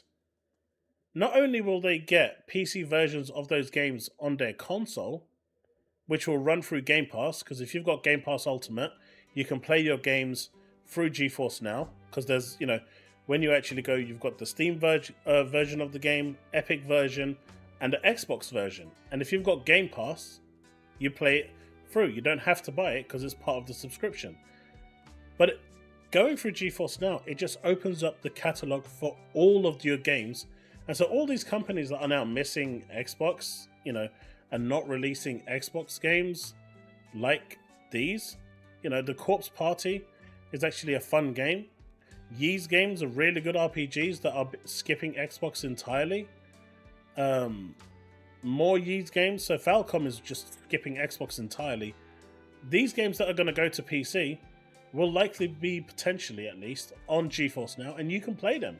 So the whole notion of this situation actually turns out to become a lot more plausible. And if this actually does happen and goes through, you can expect Game Pass Ultimate members to have like a really huge discount for their membership for GeForce Now, or might even be included as part of the subscription, or a new tier might be created where it's £2 more, but you get the whole GeForce Now access to it as well. I mean, I don't know how they're going to do it, how they're going to monetize it, integrate it, but this is something that will kind of be a paradigm shift in how things go. And the CMA, who thinks that they've won, will have their whole ruling kind of destroyed. And honestly, if this partnership blossoms into something more fruitful, one where they're actually really happy to work together on the cloud platform and integrate their knowledge to make the cloud better, because GeForce Now is the best cloud platform out there right now, hands down, without a shadow of doubt. It is the best cloud gaming platform out there. At that point, they can combine xCloud games with GeForce Now, and so you'll have like an extra a node there that instead of it saying Xbox PC, it'll have Xbox console. So you can actually play your xCloud games on there as well, and it'll kind of replace. I mean, this is just me thinking out the box of what they could do, but this could go quite crazy and could change the landscape for Xbox gamers quite a bit. And, open up a whole host of new games for you to play, because there's a lot of games on GeForce Now. A lot. Games that are only available on PC that will be there. Like even the First Descendant, Wuthering Waves, is already on GeForce Now for you to play. These games that are absolutely massive in scale, in size, you won't need to install them anymore. You can just play the best version of them running off a 4080 on your Series S. And you're going to get 60 FPS, 4080 graphics quality running on your Xbox Series S through Game Pass. It's a win-win for Microsoft, and it'll be a win-win for the consumers. And the CMA will be sitting there twiddling their fingers and wondering, what did we just do? We just gave Microsoft the biggest win they've ever had. This is nothing but a W, if it happens. I think if it does happen, you won't see every game be playable via this. I do feel like that some games will be disabled when using Xbox version of Game Pass. I mean, GeForce Now. I do feel like Sony would be spiteful and disable any Sony-based titles that are on GeForce Now if they're playable on Xbox, so they won't be available via the Xbox version.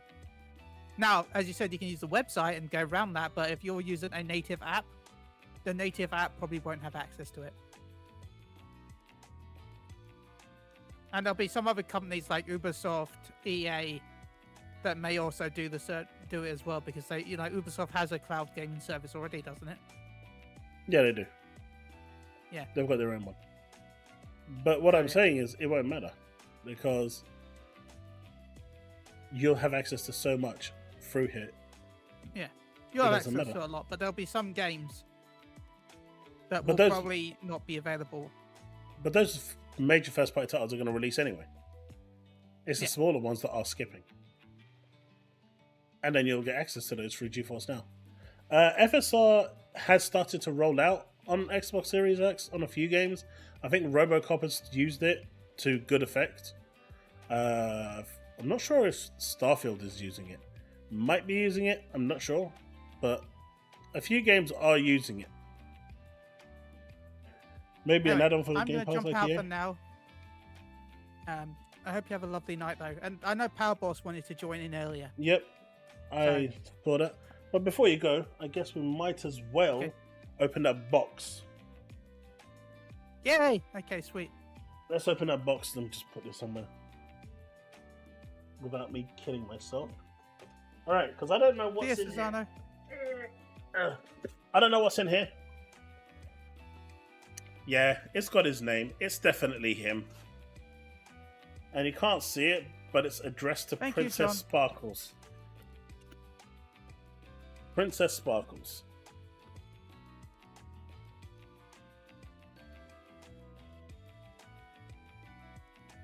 He has my address because I sent him my PS4 when he needed a PlayStation console to play games. Alright. What did you actually send? Mate, I swear, if there's any dildos in here, this isn't that sort of stream. I don't trust them. Alright, so there's... They better be sparkly at least. Oh, there's sparkly Nay. sour punch. Lots of sweets at the moment. Keep in mind I'm diabetic.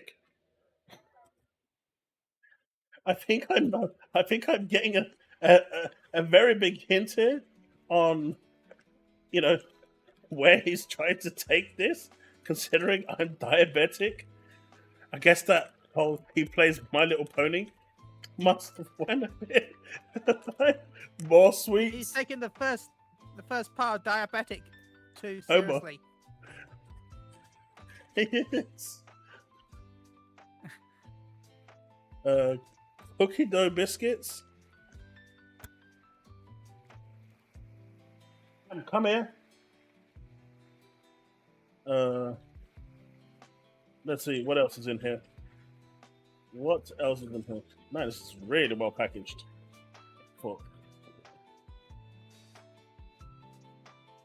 Alright, so we got donut That really, sticks. looks really awkward on. Okay. What do you think of all this? This is what? But, mate, did you just send nothing but chocolates and sweets? I swear. I didn't mean it when I said that you like, thing. Oh, what's this? Ghost drink energy. Okay. Is that, Oh, I've heard of those. I haven't tried that before. I've heard of was those. there any sugar in this? I did that for now. No, I there mean, is it- no, it's- there's no sugar. Oh, well. No sugar, so I can try this now. See what it's like.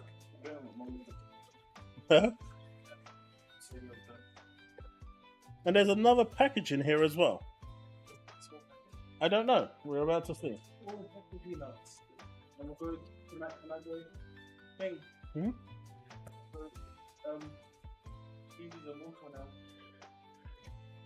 Okay, so it's a external hard drive. Thank you very much, Taz. So your plan is to put me in a diabetic coma and for me to document it on the hard drive?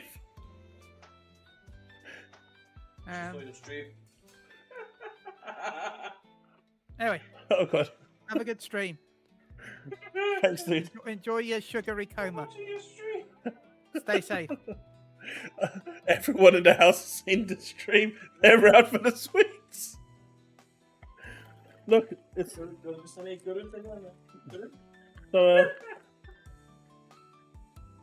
Taz.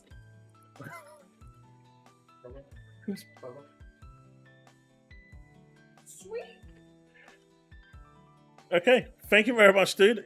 I will document my whole coma and put it on the hard drive and send it your way. Oh, Yeah, put this in the box. no, go more in there. Oh, there's one more in there. Thanks so much, dude. I appreciate it. But that goes in there. I think that's everything. Can you get a cup with some ice in it? So I want to try this. This ghost. I've never tried it.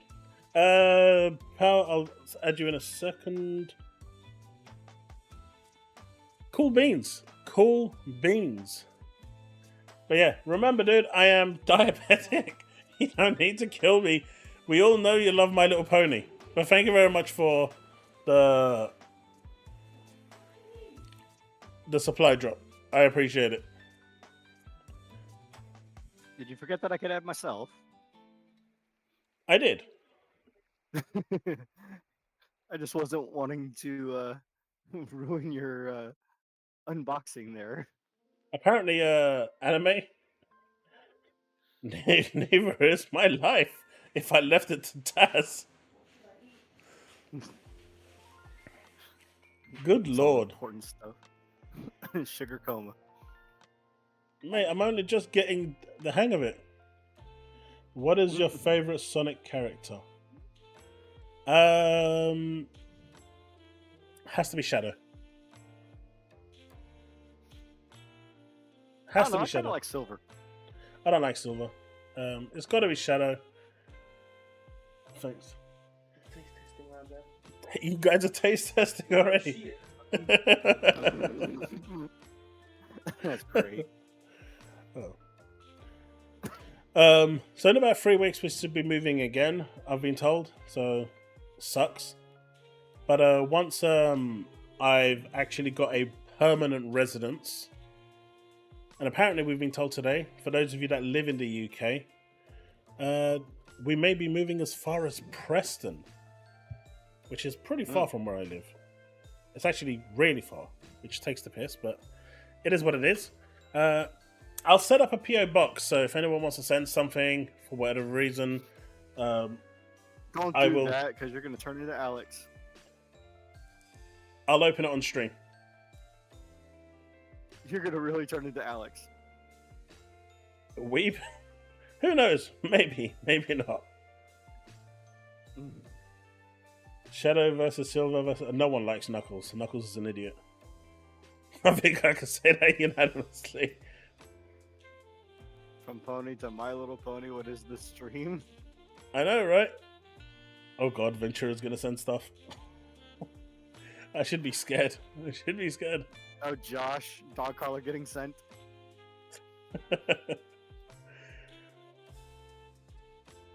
But this one is interesting, right? This is What's that? 14 related, and something... It's not so much the topic, it's more the subject. People are always crying for nerfs. Oh, nerf this, and why is this so this, and why this, and why that, when really they just don't know how to play the game. If you ask for a nerf, you shall receive. And, well, unfortunately, one of the jobs in Final Fantasy XIV's new expansion is already being nerfed. And people now who ask for the nerf are now very, very upset. Moral of the story, don't ask for nerfs. Because, believe it or not, if you ask for nerfs, they will agree to it.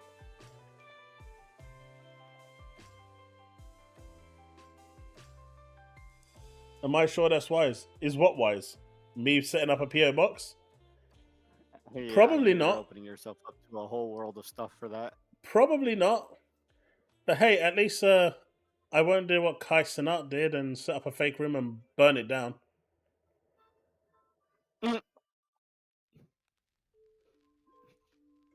Yeah, Susanna is already plotting against you here.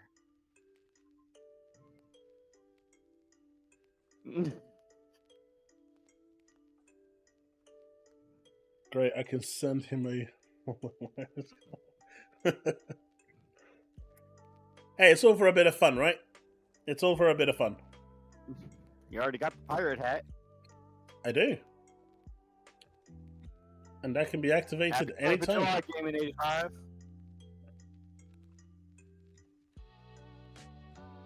Oh god, are they still going on? They're still going on. But yeah, it's interesting. Apparently, there's some layoffs coming at Microsoft this week, according to Tom Warren. And I think at this point, a lot.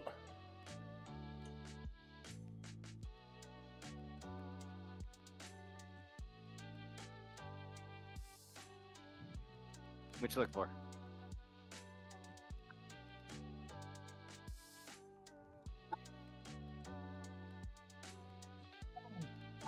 Why? Okay, Oh, bug. it's dead. Ha! Victorious yet again.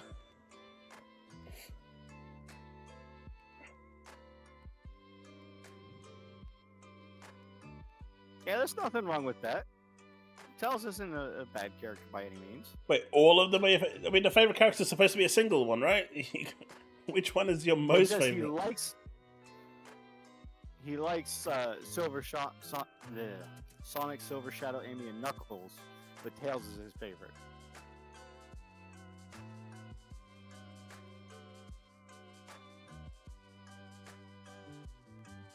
No, they're all his favorites.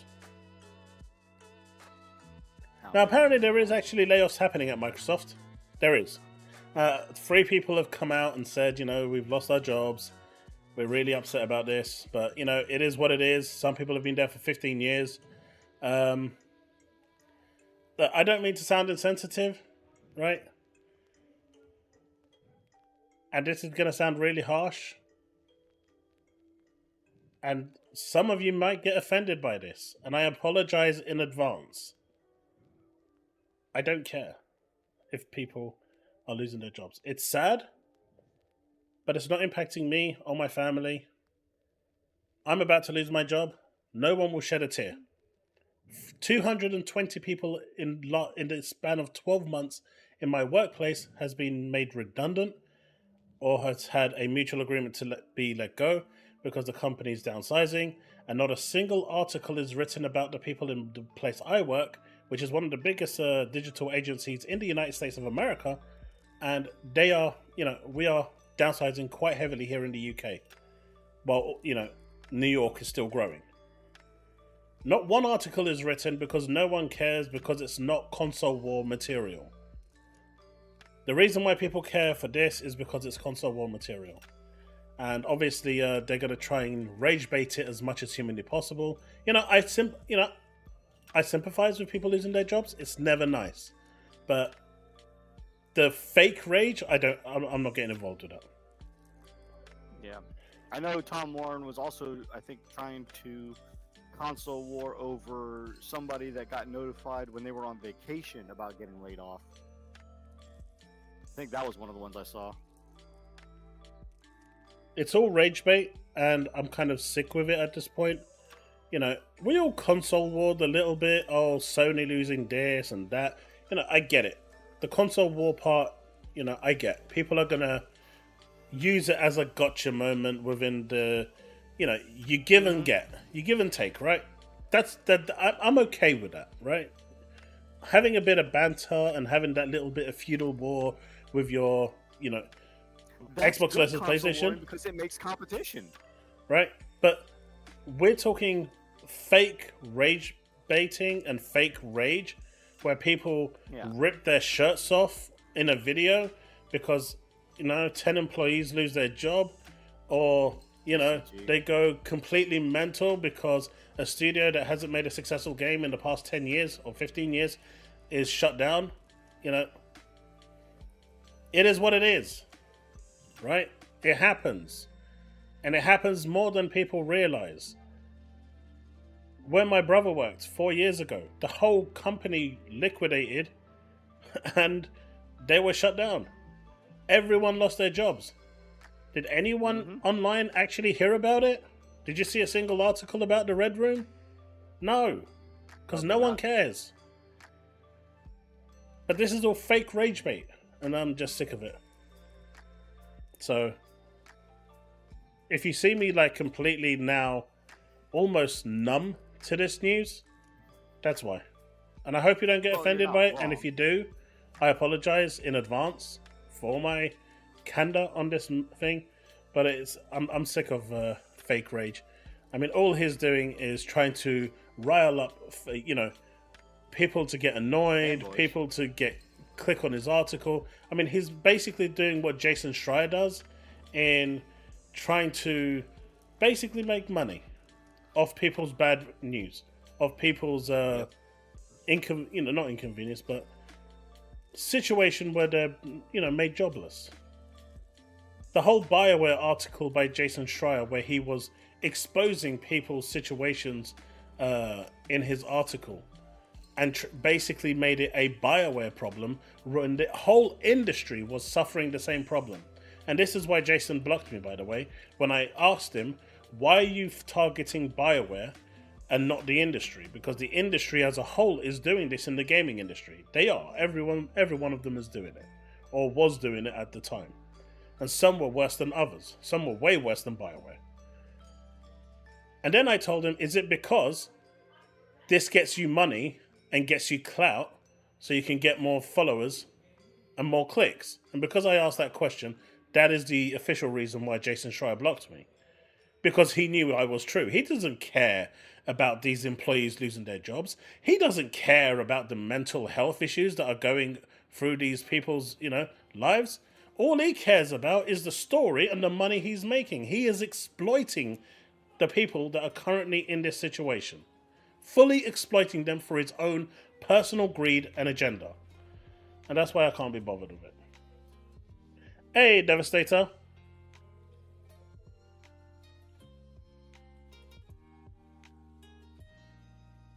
I was about to say it, and I stopped halfway through. I wasn't going to touch it with a 10-foot pole. You can go that way all you want, Brick. We've actually talked about it and discussed it, and people actually now see where I'm coming from. Rama Studio, House of Blue Beans, Gamesmithing Limited, and Funverse were today's push to me listings. Thousands of jobs open at the moment. Just the fake rage baiting on layoffs. It's a little annoying. But hey, on the brighter news, now that we can talk about brighter stuff, right? Boom! We should only Guess who's gone gold? Guess who's gone gold?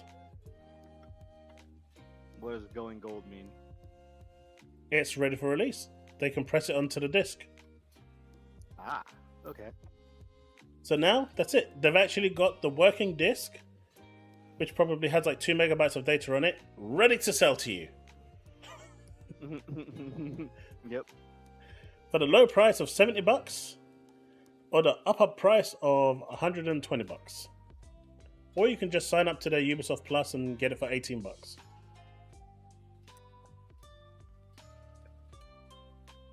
Man, this Ghost is good. Erjan, come here. It's basically like an energy drink. It is. I've never tried it. Try this. It's Ghost. There's no sugar in The it. thing I don't understand is Ubisoft's hiring and then firing people 3 weeks later. You like it? Here, take this. Here, take this. Let me just top mine up and you can take it. I'm not going to drink the whole thing. Here's a good question. There you go.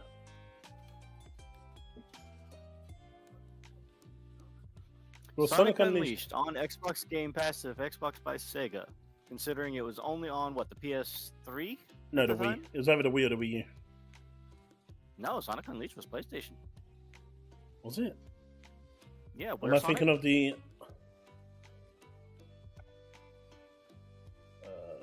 Sonic Unleashed was Wii, PlayStation 3, PlayStation 2, Xbox 360.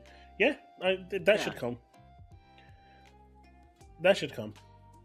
Do you know there's a funny story about the Sonic Unleashed? Which part? So when I used to work at Sega, right?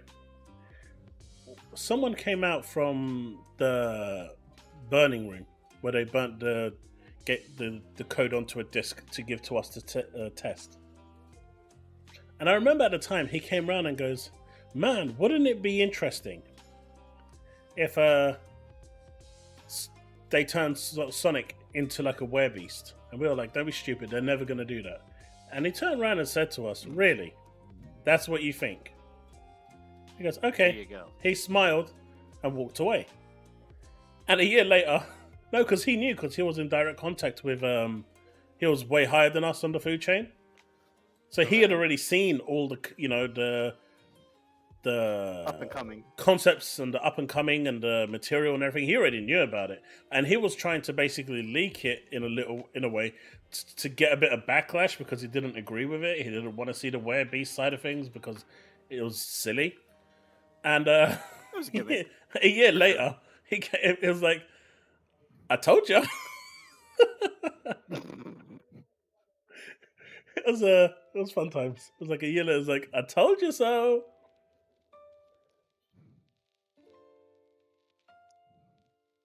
There's going to be no more Blue Dragon games. At least not by Which Mistwalker. is sad. because Hironobu Sakaguchi is too busy playing Final Fantasy 14 and doesn't want to do anything else outside of play Final Fantasy 14. I told you it's a good game. Which also sadly means no Lost Odyssey remake as well. Correct. That is also... Sakaguchi says he has no interest in revisiting his older franchises or bringing older games such as Lost Odyssey or Blue Dragon to modern platforms. Yep. Although I agree with Karim here. Just let another team remaster them. Yeah, I agree with that. I agree with that. Just not Blue Point. Just not Blue Point. We've seen what they did with Silent Hill. We've seen what they've done with Silent Hill. Because Lost Odyssey is a fantastic game. I mean, it's fully playable right now on Xbox, so you should buy it and play it. Oh, absolutely. I have it. It's great. It is one of the best RPGs you'll play. If you actually don't have it and you want to buy it off of the Xbox store, it's only like $10 right now. Maybe I'll buy a couple and give it away in the next stream.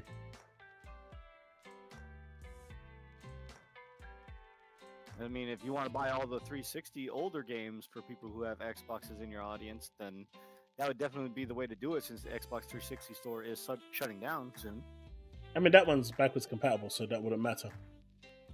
True. But still, for those who don't have discs of games that you can give away. I know, John. I know.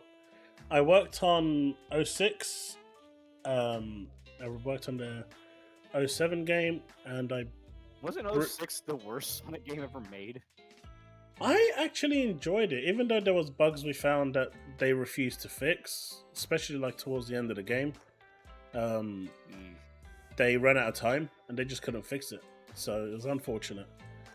Because I think it's on the final level when you go through that final loop-de-loop as you're running away as the area is completely breaking down. If you hit the loop-de-loop at a certain angle, you die 100% of the time. Every time. It was never fixed. Skill. And so, but they couldn't. They just didn't have time to fix it because any fix that they did would require full regression on that whole level to see if the code impacted anything elsewhere, and they were hitting deadlines. Right. It's like in Virtua Tennis. There's 2 bugs in the 360 version that I know right now that still exist. No, I'm not going to go say it because we had to actually sign NDAs where we can't actually reveal what they are because they're quite bad. But they're still there, and I can reproduce them 100% right now, and it completely and utterly breaks the game. But then they didn't have time to fix it. Like, did you know the PSP version of Virtua Tennis? You were supposed to be able to play network multiplayer. And actually, play against other people in tournaments and stuff like that. And they tried for ages to fix it. Something about advertising that. Yeah. And then one day we got an email from the studio that was making it. Can't remember who it was at the moment. And they came back really proud saying, "We fixed it. We fixed the whole multiplayer bug. It's done. You won't find a single issue." And we were like, no way. What have they done? We're all excited, right? Because we're going to now play like tournaments. Because we play Virtua Tennis tournaments a lot in the office. And so we're going to, while we're testing on the PSP, we're going to test it like from like Starbucks and different like coffee shops we were going to sit in. From home? Yeah, I mean, yeah, but like for work purposes, we was going to take the devices out to test them to make sure they work on the PSP. Using like different internet connections. And then we went in there, we're like, wait a minute. Where's the network option?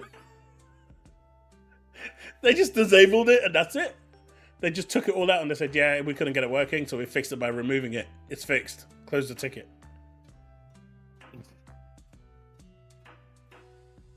The Wii U Sonic was the worst. No way! That trilogy was awesome. Take that back, John. That trilogy was awesome. About, Sonic and the Black Knight? Sonic and the Black Knight was so cool. It had such a cool intro music as well. Yeah, I liked it. It was great. I loved it. I like all of them. Those are the ones I actually want on the Xbox console. They need to come back. They need to be thing.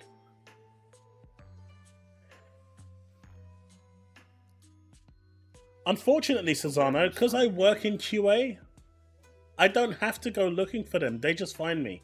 I'm like a magnet for bugs.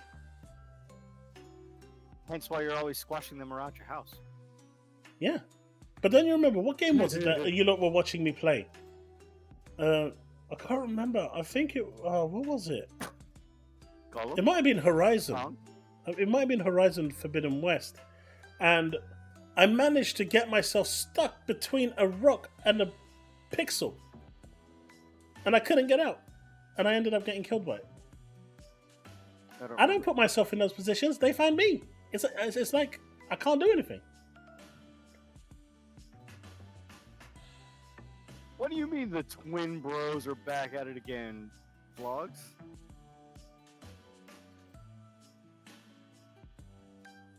There is no twin bros here. My beard looks nicer. See? Oh, But if you're saying I'm the more handsomer of the twin bros, then you know what? I can support what you're saying. Hey. Or it's like when we were playing Sonic 2006. It's like I was running through. No, not 2006. What was that car game? It was an arena-based car game. Full throttle, full control, full something. What was that car game? It was full something. It was on the Xbox. Xbox car game. There's been a lot of car games on the Xbox.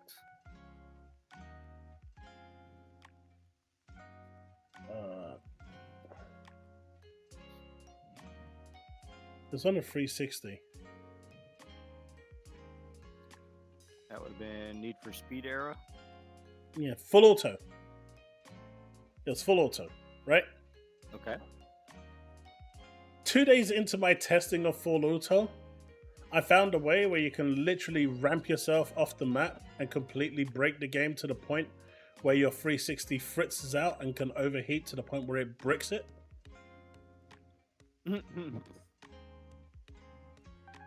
It was the craziest bug I've ever seen in my life because the CPU basically switches to running at 100% and it doesn't stop.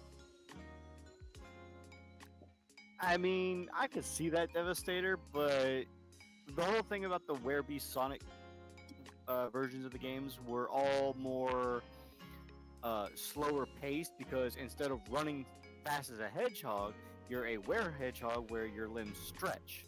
So you didn't need to go as fast because it's more of a fighting game. So you don't need high-speed action.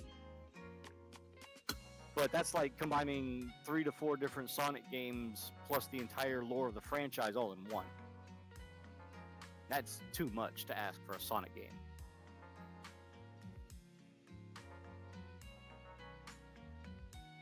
Okay, I've got a challenge, you know.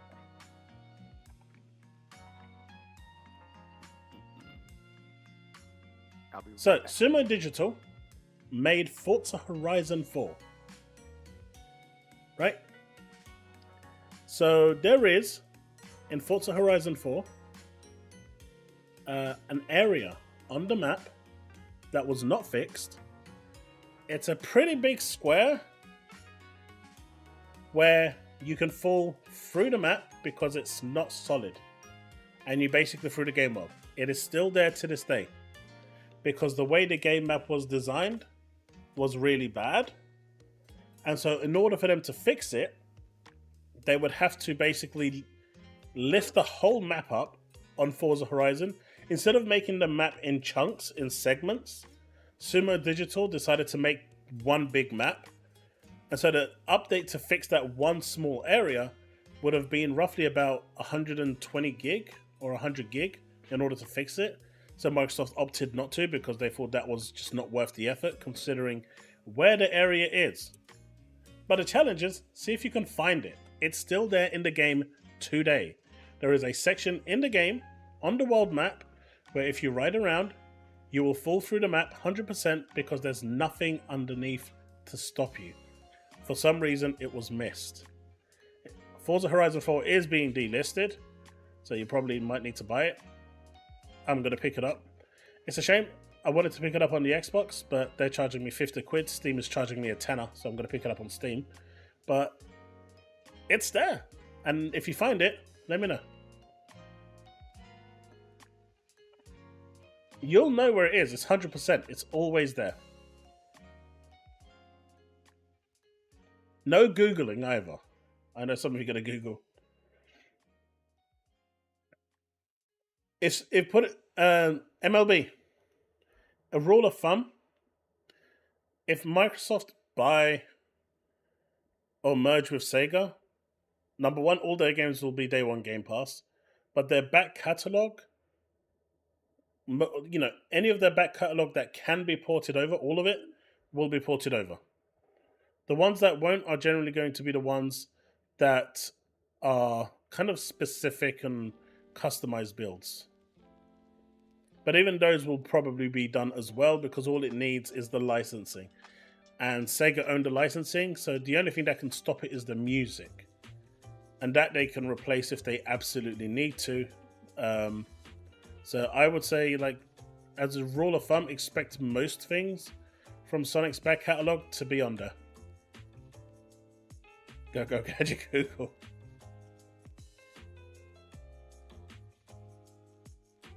Repack Games has it for free.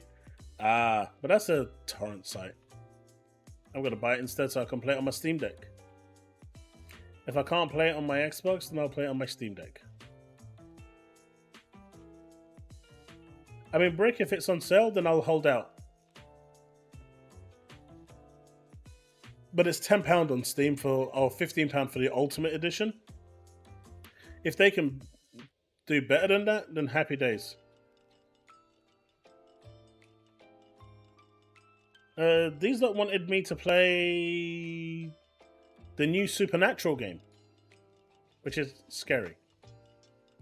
Scary, scary, scary. Really scary. Just buy the Crew instead. I can't. That's gone. That hit the Google graveyard way too soon.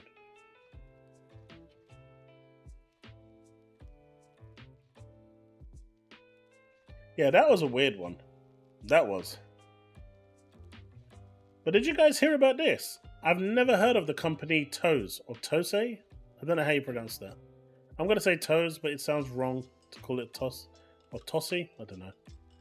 But long-running co-development studio Tossie has reported losses for the year so far due to its clients cancelling numerous projects in development. They frequently works with Square Enix, Bandai Namco, Nintendo, and others as a ghost developer. So I don't know if any of you have heard of a game called Blue Protocol, but they have the studio that's making them, Bandai Namco Online, has just applied. Well, not just. I think it's been a few weeks now, but they've applied for insolvency. So it looks like Blue Protocol may never materialize under Bandai Namco Online or any of their online games at this point.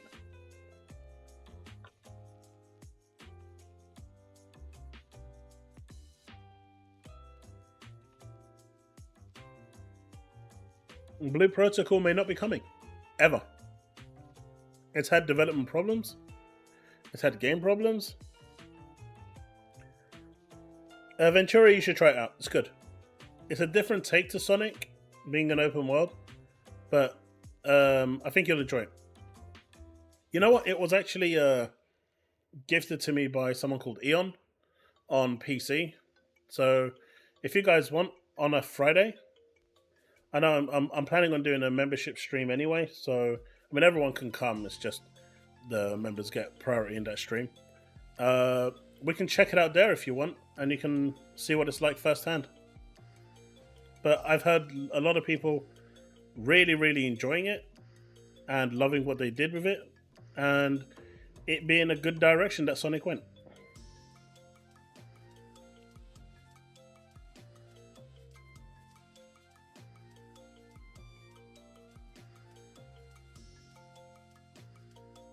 And that one is on Xbox.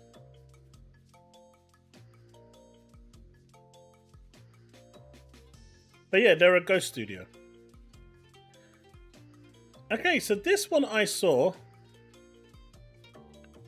and I wanted to see what your opinions on this is. 06 will more than likely be on it. What I'm curious is, I never actually got a copy of well, I did get a copy of 06. I couldn't get a free copy because they never gave me one, so I bought it myself. But I'm not. I can't remember if my name was actually in there. I know my name was in Virtua Tennis in the credits, and I'm credited in Football Manager as well, 07. But I can't remember if I was credited in Sonic 06. But what do you think of this? If all Souls games should have more accessibility settings, people had their way, it'd be like Stellar Blade story mode. Do people really have a problem with a game having story mode? For a game that's single player, is not online, that literally doesn't, impact you in any way, shape, or form?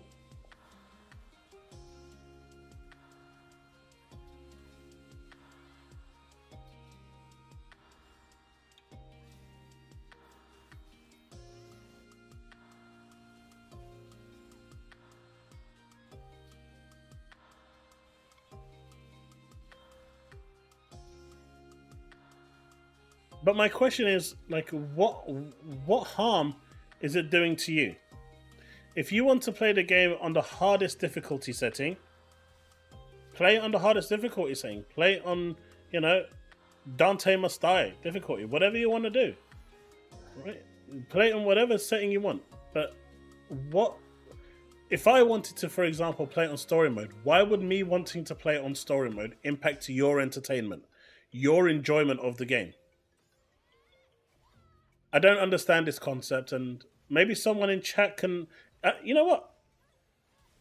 Even better, right? Let's copy that. If you actually have an opinion on this,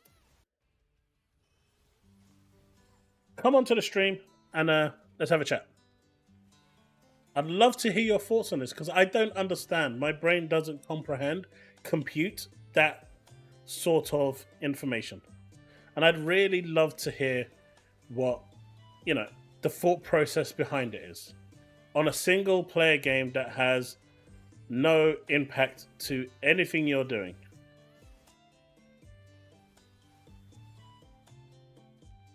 Brick, not just it's not just a QTE.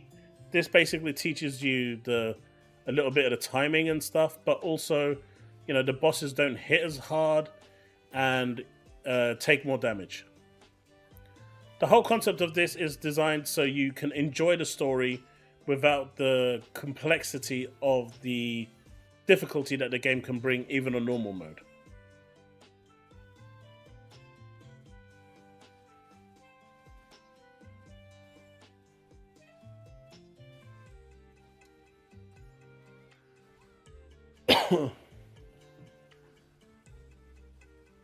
But again, if the game is fully offline, what impact does it have for you? You can easily have, right? If it's the whole, I want to prove that I did it the hardest and he did it the easiest, you want to have that kind of elitism within your gaming trophies, you can have a trophy for each difficulty setting. Story mode, normal, and the hardest. Right? And in order to get platinum, you need to do it on the hardest setting, which auto completes the rest. So platinum won't be achievable for those playing on story mode, but then again, if you're playing on story mode, you probably don't care about platinum trophies anyway. So in that situation, making it a little bit more plausible, what difference would it make to people? Seems to be designed to be essentially baby's first soul-like with its design.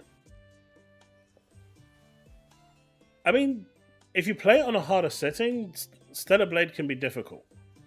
Some of the boss battles are challenging, mainly because of the parrying system being slightly off sync if you don't have VRR enabled TVs.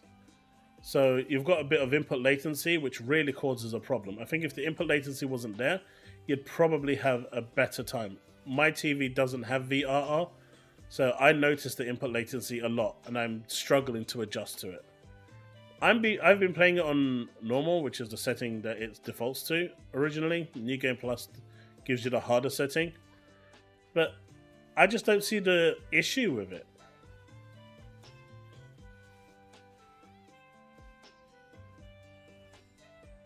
Pausing outside of multiplayer in Elden Ring and during co-op and PvP is no real effect on the game's design. I mean, if you're playing co-op or PvP, outside of multiplayer, right? Exactly. But this is something different here. They're talking about having a story mode which makes the game easier. Why is that a problem for people?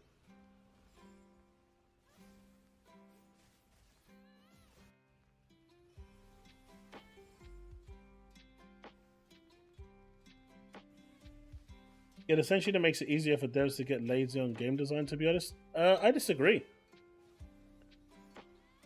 The game design stays exactly the same. The mechanics of the fight remain exactly the same. The only thing that they're changing is how much, the damage multiplier that the boss does to you. So instead of it being times 20 damage multiplier, it'll be times 5 on story mode. And your damage dealt multiplier, instead of it being times 5, it's times 20. That's the only two modifiers that change here. I mean, they went overboard with the whole timing thing over here, but they probably did that because of the input latency, which absolutely sucks in this game. Like, really sucks in this game. The amount of times that I've died just due to the input latency is, I've lost count.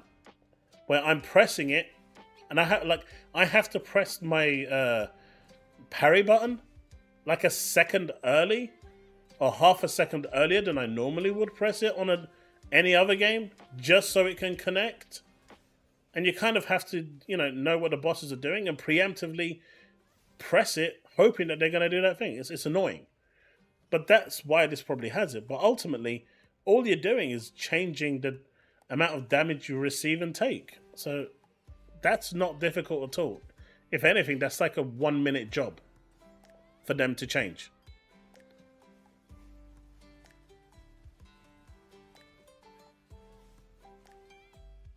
If you enjoy, play it how you want. But no, because I see a lot of this kind of commotion about games where, Souls games, the whole purpose of those games is a badge of honor to show that you've beaten the game, and it's really hard, and I get that. And I also get that not every game is for everyone. Like, I don't like Souls games. I never liked Souls games.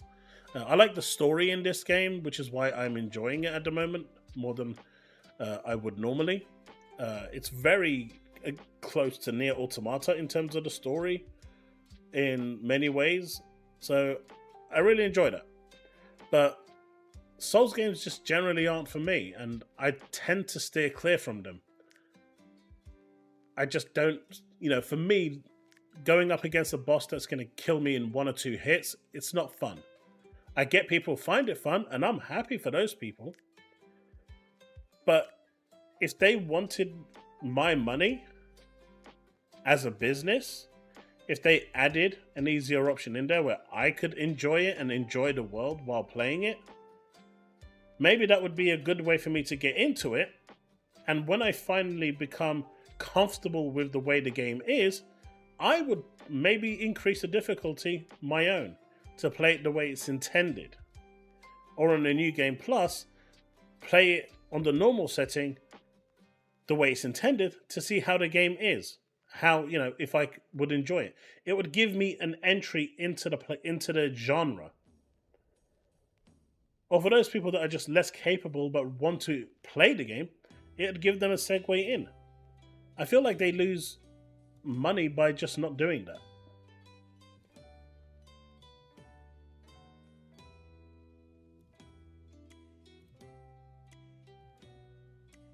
No, Pokemon is designed that way because they've just run out of ideas. It's what you call creatively bankrupt. Okay, I'm back. Sorry about that. That's right. I remember Halo 3 being designed around heroic. We had easy, normal, heroic, legendary. Lasso was a community accolade and didn't have achievements until MCC. And, you know, you can design it around heroic, and all you're going to do at that point... And yeah, that's a prime example, where the rest of the stuff was just, you know, done through a multiplayer of damage. And that works. I'm playing Dark Souls Remastered right now for you, Chaos. I saw that hitbox when you got stabbed and all those spikes came through you was hilarious. That thing was nowhere near you, yet it still managed to teleport your character from one continent to the other and still kill you. I saw it. What'd I miss? We're talking about this from Astro Cyborg. How having games be a little... Nier is harder than Souls, but just having an easier setting, like for example, Stellar Blade has an easier setting for those people that find it difficult, so they can enjoy the story mode. It's called story mode for a reason. I think that's a good thing. I think it allows more people to play the game, but a lot of people frown upon it. Elden Ring has easy mode, summons, and cheesy builds. Yeah, but you kind of have to get to that point. You have to go and kill people and kill bosses and get the items. The whole purpose is just to ease the person in. The average person isn't going to go onto YouTube and look for a build. The average person is not going to run around onto GameFAQs or a guide site looking for things to do something. Yeah, GameFAQs is old and I don't even know if it exists anymore. But you get the point I'm making. The average person is just going to put it on. They're going to die as soon as they leave the door. They're going to put it, try again. They're going to die a few more times and say, you know what? Screw this game. I'm done. And then refund it.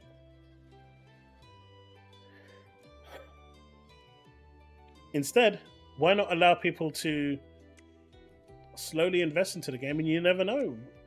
You might find that they actually absolutely fall in love with the game. That said, though, I need a quick bio break. I'm going to leave easy or story mode. Powerboss to just so I can talk to you. Yep, I'm here. I'll be back on cam in a second. But yeah, I'll agree with Chaos. You know, when it comes to like a story mode in a game, if I really, really want to enjoy the game just for a story, I'll put it on easy the first playthrough. And if I really want a challenge and I like the game that much, then I'll ramp up the difficulty on my next playthrough. Usually I don't play on easy mode. I'll play it on normal. But that's just me. What do y'all think?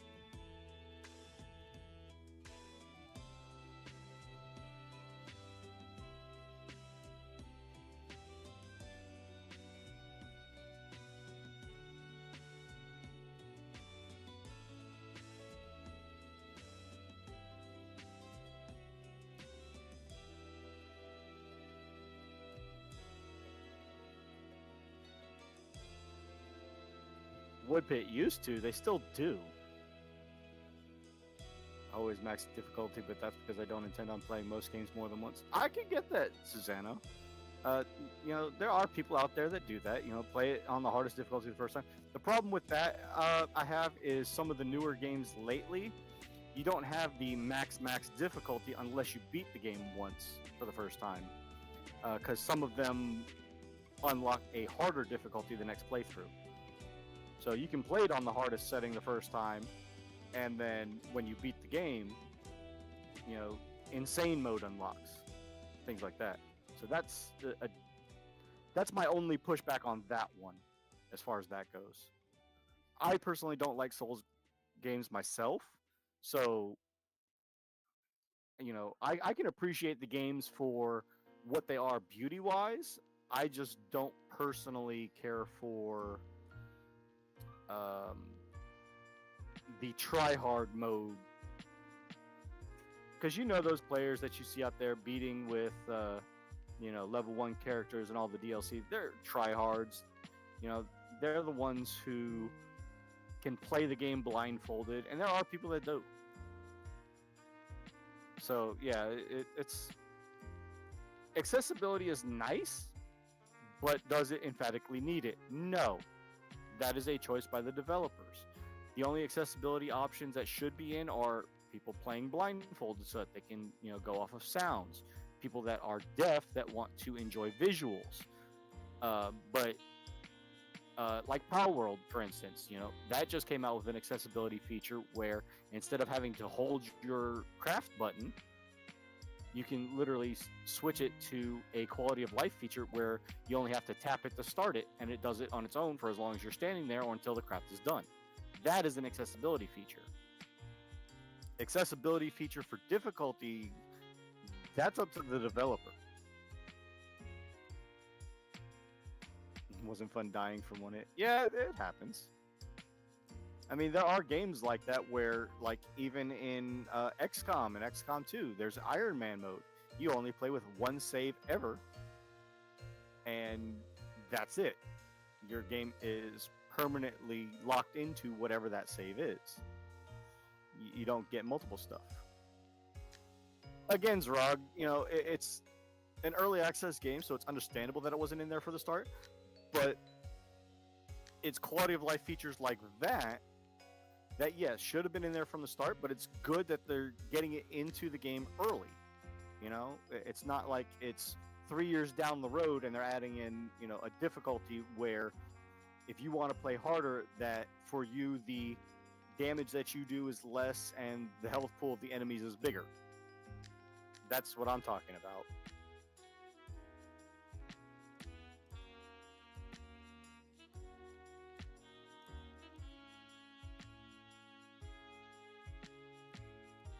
Oh, absolutely devastated.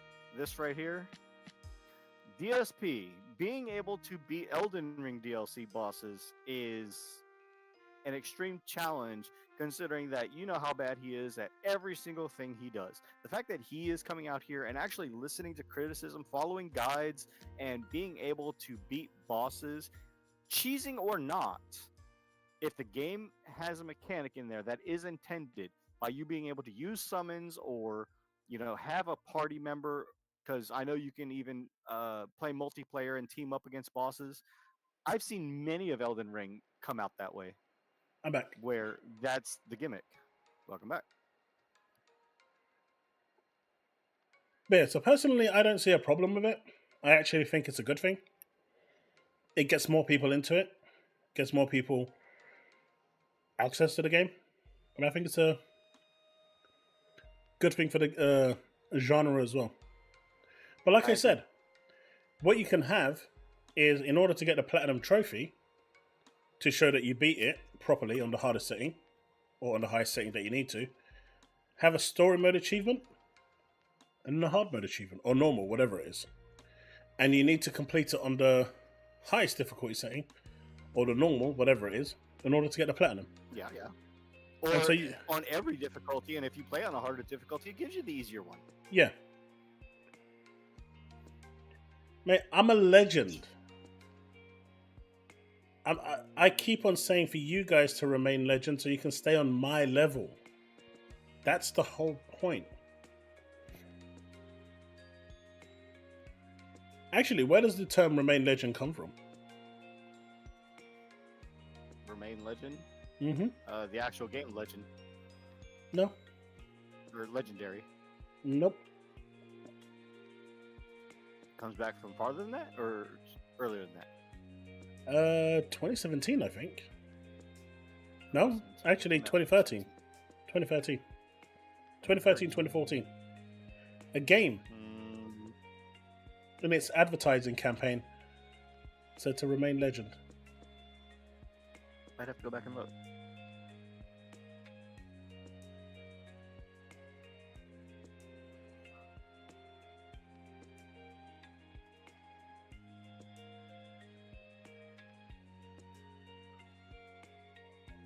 Do you, Taz, though?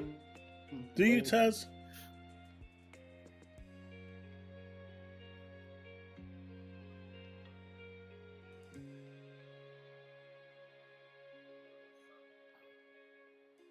Puff Puff Stick of Truth? No. Was a quote from the opening of the Fellowship of the Rings? Nope.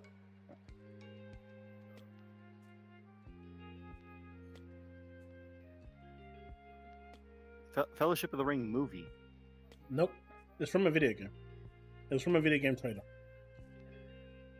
And why can't you... You know when a game is available for pre-order, why can't you buy it as a gift for someone? Why does the game have to come out?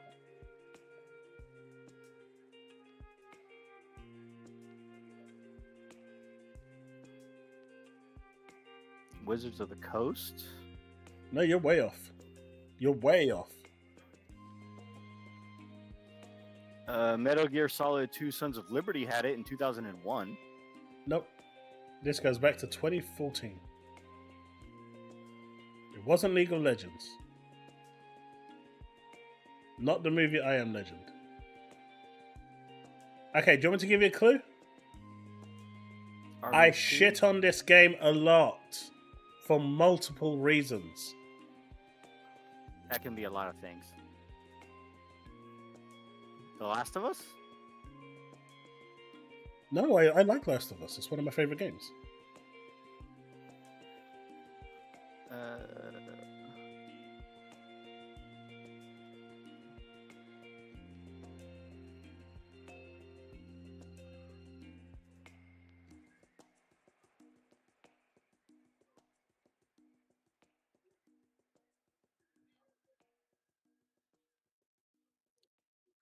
Final Fantasy 14? Nope.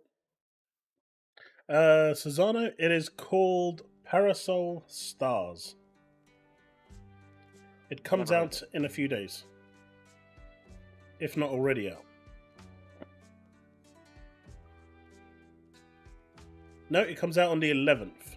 So it comes out in 7 days. Golem is on sale yet again. Do you guys quit? I want to see if Taz got it right.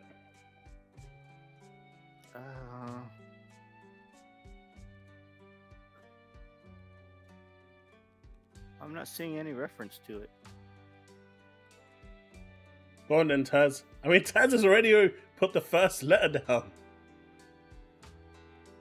Dragon's Dogma 1? Nope. Susano, I was talking about this. I love Bubble Bubble, and Rainbow Island was the second game, and they've actually now made the third game called Parasol Stars. Star Wars: The Old Republic? And so I wanted to... This is a fun game that I really enjoyed as a kid, and I'm looking forward to playing this once it's released. So for, you know, I was hoping to gift this out to some people, but I may have to wait on the actual day for this to be available. I think I've played that game before. I don't know if... I never played Bubble Bubble 3, the official one. It's very different to what I played with Bubble Bubble and Rainbow Island, because obviously this one now uses parasols instead of bubbles and rainbows, so... Right. It's multiplayer as well, so it could be fun, but, you know, something that I wanted to give away. Oh, we got the... There you go. Brick got it. Brick got it. Brick got it. Ah, Destiny 2. I don't remember Destiny 2 having that. Destiny 1 had it. It was close enough.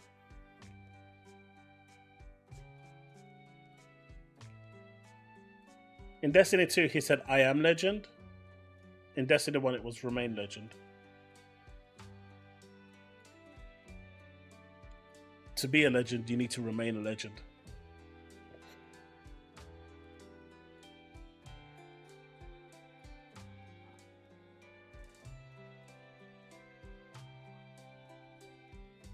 Yeah, Xbox officially doesn't allow you to gift. They do. They actually do allow you to gift, but you can't gift it until it's available to buy.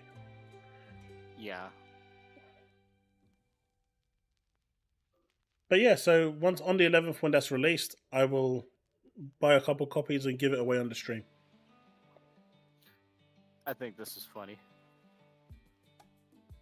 let's not forget the people who started the easy mode movement also cited modern Mario games as being too difficult.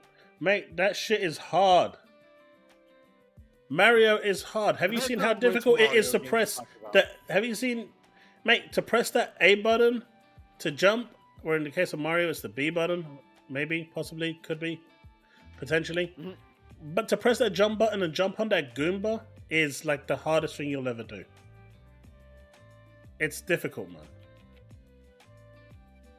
Yeah, I know that, Taz. Woodpit, it was the commercial. But, yeah, I just didn't think that that particular phrase was in there. Byron, thank you very much. And, yeah, we've hit 7,000 subs, folks. I'm really chuffed about that. Next goal is 725. See if we can actually hit that goal. That would be absolutely fantastic. But I am really, really chuffed. So thank you very much for the continued support. It really means the world to me. But hey, we got this. PlayStation 5 lead system architect is surprised by the wide adoption of ray tracing, 60 FPS. PC ports have been simpler than most thought. I've got a problem with Mark Cerny. I mean, he just said that it's so easy they're going to push the whole slate. How much more of a slap in the face do you want? No, what I have a problem with is the fanboys who are quoting him about the whole filing for the PS3 backwards compatibility finally coming to the PS5 thing. They're trying to say that because of, you know, whatever type of architecture with the SSD that the PS5 has, that this is what's going to be the final nail in the coffin for Xbox. I'm like, no. But the fact that they are stating everything about this directly from the architect himself, Mark Cerny, who I don't remember exactly the wording that he used. I did watch it, but he specifically talks about how everything about the PS5 is underperforming in every aspect of the PS5. And the only thing that it has going for it is the fast loading times for whatever magical SSD that it has, and the developers having supposedly easier ways to edit for game development for the PS5. I don't know about easier development for the PS5, but that's what he said. That's why I know that the loading makes a big difference. Prioritizing the PS5 development. No, they're prioritizing the PS5 development because it just has more consoles out there. That's it. There's more hands that can play the games. You're not going to prioritize, like, if you have a community that's got 10 people and another one that's got 500 people, and you're trying to sell a product, you're going to prioritize it for the 500, not for the 10, right? It's really that simple. Yeah. Now, what Microsoft is planning on doing, which I've spoken to a few people and they've also confirmed is true by the end of the year, is actually every game that you purchase, not just ABK, but any game that you purchase, is set to be a cloud enabled the moment you purchase it. Yes. That's going to be huge. If they can pull that off, and that's a big if, by the way, because a lot of people and a lot of contracts and a lot of licenses need to be signed for that. And a lot of agreements. But if they can pull that off... And it's money that I don't think Sony has either. It's not even money at this point. It's literally just a case of if they can get people to sign off on that agreement. There are countries out there that can't afford an Xbox console or a PlayStation console or a Switch console, and they basically play through Game Pass. Those people will instantly be able to buy any game they want. There are, games that, I mean, obviously this is going to diminish the console even more. It's going to, make the console even less required. If you've got a good cloud, internet, sorry. But it just opens up the whole market audience. So from that 10 overnight, you get to 100 million instead of 500. Now, And see, so, I want to read this from MLB fan, and then I want to answer Devastator's question, or his statement rather. Would it harm PlayStation if Xbox bought Sega? No. Yes and no, and that's a double-edged sword, and I'll tell you why. And then Devastator goes on to say, but if there's only 3 of said 500 ever to buy your products, then is that really profitable? And that's where it comes in, because we know for a fact, out of everything that's been happening this year, PlayStation gamers don't buy games. correct. But They have 60 million consoles supposedly out there Okay. in the wild. all right, and A million people bought Stellar Blade. okay, so let me that's counter not argument. really a win. Let me counter argument that for you. But yes, I know where you're going to go with this, and I'm going to say to it, when it's a plan of 100 to 1,000, when you have 100 on Xbox and 1,000 on PlayStation, there are potentially more buyers on Nope. the PlayStation. That's not Yes. what I was going to say. Well, that's part of what you were going to say, I know. You had that What I was argument going to say, before. yeah, but no, what I was going to say was slightly different. Okay. Stellar Blade sold 1.6%? I think it was 1.6 or 1.7. No, in terms of their user base, 1.6, 1.7% of their user base bought it. Something like that, yeah. Right. So if you have a, let's just say you've got, let's just go with a 60 million versus a 30 million. 1.6% on Xbox. What is that from 30 million? Say 100,000. And then 1.6 from the 60 million. 60 million It's is 200,000. Say 600. It'll be double, right? Oh, no, yeah, double. So as a company, if you are releasing your game, even if it is that low, would you like 200,000 or 100,000? Exactly. The potential of more buyers on the higher. I mean, it eventually comes to that, market but I just wanted to content, quantify it in a way where, yes, 98.4% not buying the game is huge, right? That's a ridiculous number. It's ridiculous. That's almost like when you quantify it like that, almost no one bought it. But True. if the same was applied to Xbox and 98.4% didn't buy it, the amount of money that they would have got from Sony would have doubled the amount of money that they got from Xbox. Yes. So that's the way you got to look at it. It's all business. Everything is business. Absolutely. But it's still shocking that game, considering the amount of crying that they did about Stellar Blade and, oh my god, it's got boobies, so we're going to absolutely buy it. And the amount of hype that game got, I genuinely thought it was going to hit 3 to 5 million. And I am really shocked. I am really shocked that it did not hit 3 to 5 million. I actually thought it would have hit 3 to 5 million. I genuinely did. And when I heard it hit 1 million, the reason why I was, trolling with it is because 1 million, considering A, I think the game is actually really good, and B, the amount of hype and way that the community was talking about it, I genuinely thought it would have sold like 3 to 5 million easily. Potentially, yeah. And the fact that it only sold 1 million is really shocking. It's shocking. I was expecting it to sell higher than 1 million too. And I emphatically dislike the game because I don't like Souls-likes. And I feel that while this game is orienting itself towards Souls-likes, it's not trying to be a Souls-like. And I get that. I'm not saying it is a Souls-like. I'm saying that it was trying to be. And it failed at every aspect that it was trying to do. The only thing they got right was the jiggle physics, which is what their whole marketing for the game was. They were good though. Oh, you shush you and your reference.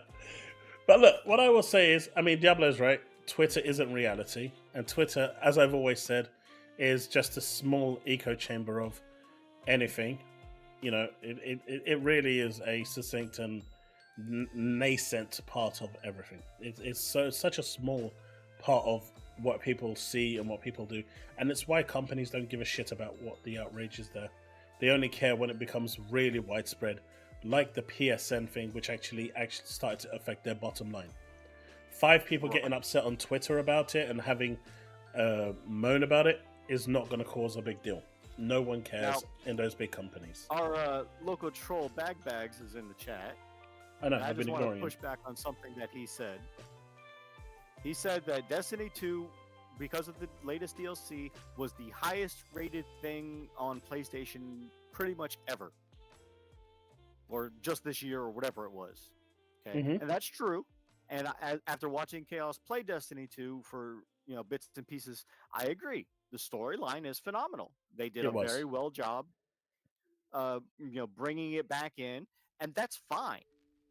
Okay, but you have to think. You're comparing Destiny 2, an expansion, okay, to a game that was brand spanking new, Hellblade 2, that still scored damn well, and there's nothing wrong with liking either game. One's a first-person shooter, the other one is a third-person, very highly cinematic game. Short or not. I mean, I still like Anthem. I do too. And I still jump into it from time to time. I wish there was cross-save because... I wish there was cross-save so I can play it on my Xbox, because there's... they boosted it to 60 FPS. But there's no way I'm gonna... I don't know what system I have my Anthem for. Mine's on PlayStation. But I might have it on PlayStation. But anyway, that's besides the point. But what I'm getting at is, you can score everything, perfect fucking scores across the board, and people can generally like the game. I haven't played Destiny since somewhere towards the end of Destiny 1 content, before the second or third DLC came out, expansion, when they added in the strike raids where you couldn't party up. I have tons of friends on my PlayStation, but none of them were playing PlayStation version of Destiny 2. So for me to say, oh, I want to do this endgame content in Destiny 1, I can't unless I go in with a pre-made party. And that really turned me off from the rest of Destiny 1. I couldn't get the Galahorn. I couldn't get all the high-end weapons and armors that were in all the strike raids for the endgame content. I couldn't continue on with the final expansion. And it was just, okay, so what am I to do with this game? I let it go to the wayside and I played other games.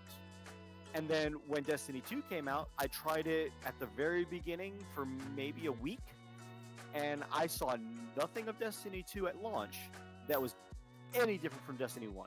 They didn't even start having new features and content for me as a personal Destiny fan until the second or third expansion of Destiny 2, and by then I'm so far behind, it was pointless for me to go back and play it. So, what incentive was there for me? There was no catch-up mechanic. And like I said, I didn't have the Galahorn, so when Destiny 2 came out and they did that update, where if you had it in Destiny 1 on your save file, then they would give it to you in your mailbox for Destiny 2. So I was like, okay, it's another thing I'm missing out on. So for me, Destiny 2, while I enjoy the storyline of the game, I think it's a decent shooter and unique take on the franchise with all the mechanics of the classes that you can do with it. The game for me was not fun. Do I like it? Absolutely. I will say Destiny 2 is phenomenal. But there's a lot of shady shit going on that I dislike the game for other reasons. That doesn't mean that because of my dislike, it is a bad game. That is the same thing with Hellblade 2, because Hellblade 2 was critically acclaimed. It scored high even with the Xbox tax. What was it, 87? Is what it scored, I think? Or somewhere around there. It was in the 80s. And even though Hellblade 2, I think it went down to 81. I thought it was high 80s. But anyway, even some of the lowest critic scores, one of the ones that scored it a 40, a 4 out of 10, even said that this is the peak visual performance out of any game ever made. And they still scored it a 40 for other reasons. You can't touch the cinematics of that game. Now, the gameplay, the actual mechanics of the fighting mechanics, the storyline, sure, you can criticize that all you want and lower your scores for that. But you got to keep that same energy across the board, and that's what people aren't doing. Now, granted, Hellblade 2 sold 100,000 copies. It's on Game Pass, and it's a short game. I can see the engagement being very high on that game, even though it didn't sell well. But that doesn't mean it's a bad game. And that's the same issue with some of the PlayStation fanboys out here that were comparing Hypercharge, that is a studio of 6 people that sold over 100,000 copies on Xbox alone. And he's crying about it. He's happy. The developer, the lead CEO guy, is coming out here and giving praise to everybody who bought the game, and people are enjoying it, and it's a fun mechanic. And then people are going and trying to use that number of 6 people making 100,000 versus Stellar Blade selling 1 million, saying, why is one game a flop and one's not? And again, how big is the studio for Shift Up? It's over 250 people. Now, if you take 100,000 copies at a $70 game and divide that by 6 people, and then take away from development costs and advertisement and this, that, and the other, you're still making a buttload of money for those 6 people. Stellar Blade has no microtransactions, so you're only paying for the base $70 game, selling 1 million copies, so that's 70 million, excuse me.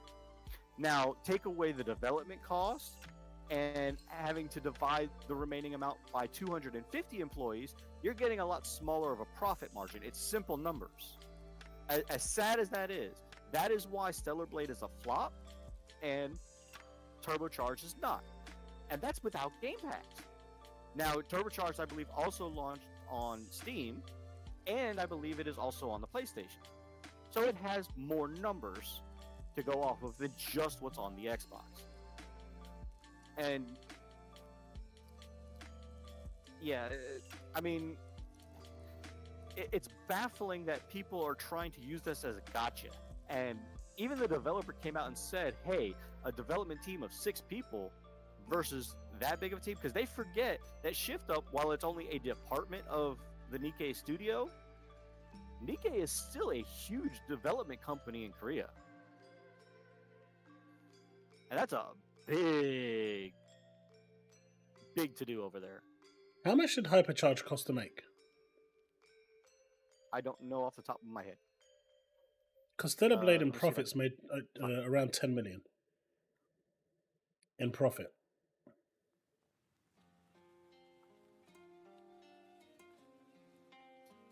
For their first game, 10 million? It's not bad.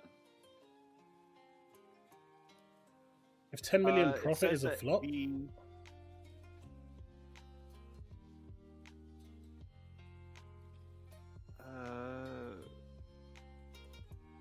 I'm seeing very widely varying numbers here. I haven't found the actual amount yet. I agree, MLB fan. I've seen anywhere from 5,000 to 60,000 to 1 million. Okay, let's take it at the higher end. Yeah, let's say it's 1 million. Okay. So you got a so million. 100,000 copies sold times 70.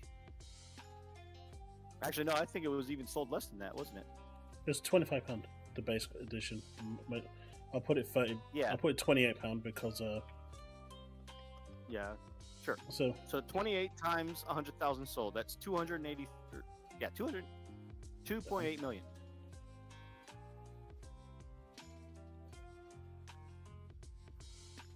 $2.8 million sold. Mm-hmm. What do you mean? Okay, 2.8 that's million? revenue, not profit. It made 2.8 million if it sold at $28. Mm-hmm. So it made 2.8 million. Mm-hmm. I am not the new head of Xbox, Arthur. You cut that shit out. But it made 2.8 million. Okay, Yep. minus the development cost. We'll say it was 1 million, so that's 1.8 million, and you divide it by 6 people.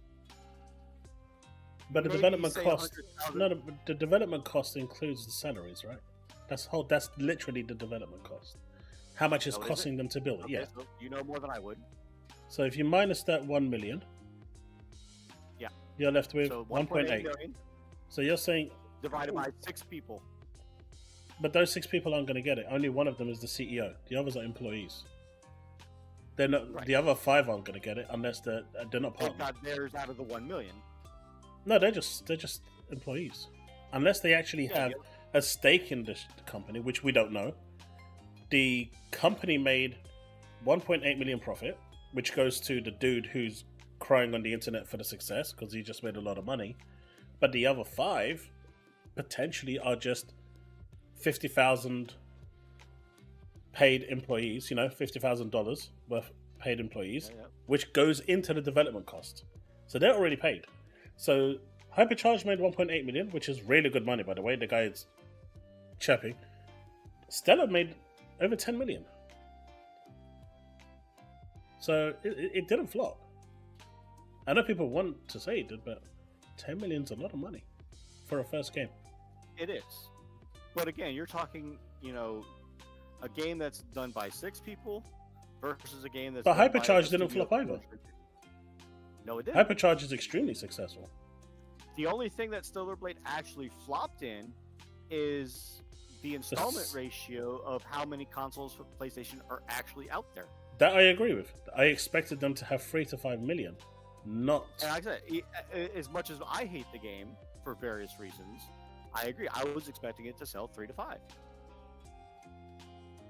It should have had more. Definitely should have had more. But you're talking about generic Eric, and that guy's an idiot.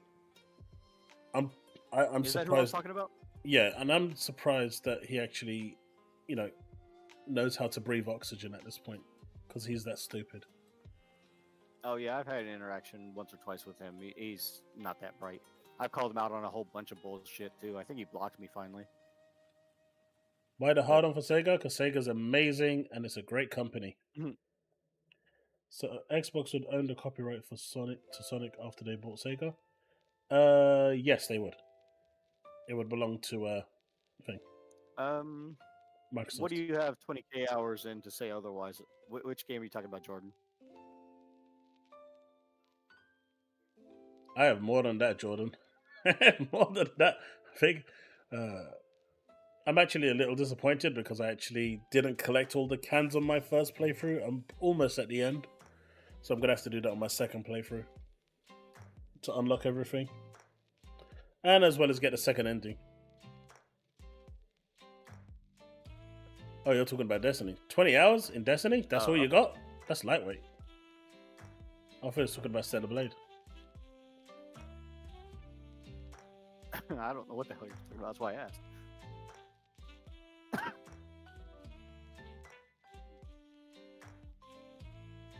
This Stephen Totilo, Steven Totillo? is he PlayStation centric? I think he is. Because, this thing that they're going along with this, Sony to me told him about Lego Horizon. Why Switch? Family friendly, younger audience. Okay, I can see that. Why not Xbox? Focused on pushing this hardware PS5 to its limits. So, wait. Horizon Lego Adventures is pushing the PlayStation 5 to its limits? Oh, this I gotta see. They're pushing. And the fact that it's not on PS4, that's a big slap in the face to their user base too. I mean, if it's pushing the hardware to its limits, and that's why they didn't release it on the Xbox, it's coming on the Switch. Why not release it on the PS4, which has double the user base of the PS5? That too. Yeah. Oh, Jordan says he has 20,000 hours in Destiny 2. Oh. Yeah, that's a lot. That's a lot. But one thing I will say about Destiny 2, the campaign definitely had Sony's hand at play there because it was very story driven, very good. Once you finish the campaign, the game turns full shit again. That's my opinion. You don't have to agree with it, but it's boring as fuck. You just go back to, and the episodes are even worse than the seasons. And looking online, a lot of people agree with that. But yeah, I mean, if anything, rather than this argument for Lego Horizons Adventures, I would actually argue Astrobot is pushing the PS5 limits. And even I doubt that is.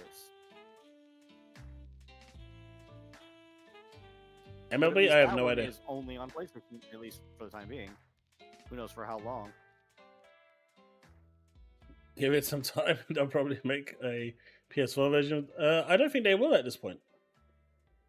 I don't think they will. But it doesn't make sense, right? If you're planning on pushing your console to the limits, why would you hinder it with a Switch version, which is going to limit your performance? Oh, absolutely.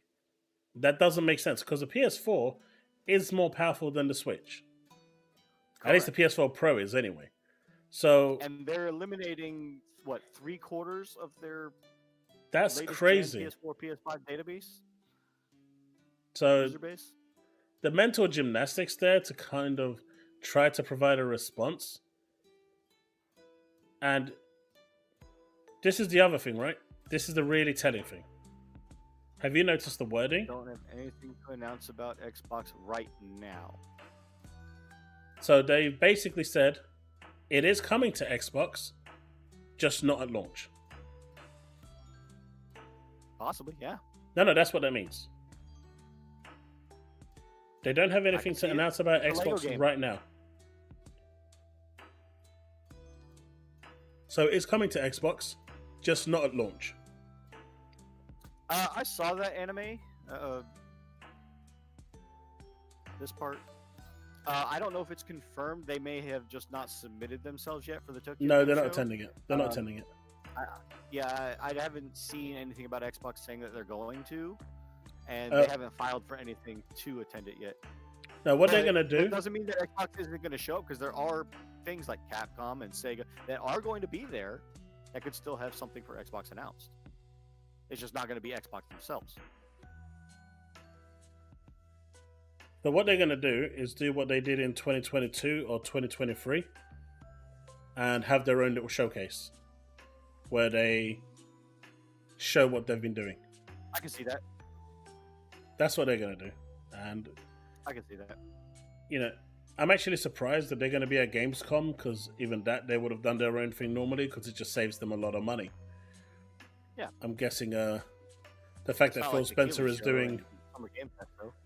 Well, the fact that Phil Spencer is going to talk over there and discuss things means that they probably had a deal with them in order to make the price be right. How would you get Lego Zero Dawn in Switch if PS5 struggles with it? Fuck knows, man. Obviously, it's going to look like Lego Harry Potter Horizon, does on Switch. I mean, Lego Horizon, if it's going to be pushing the PS5 to its limits and it runs on the Switch, you know that it's not going to have any problem running on the Xbox, even the Series S. Because there's been time and again where the Series S, while it's not as graphically intensive, maybe it can only do 2K instead of 4K or whatever, it can still show that it can hang both with the Series X and the PlayStation 5 as far as the terms of power.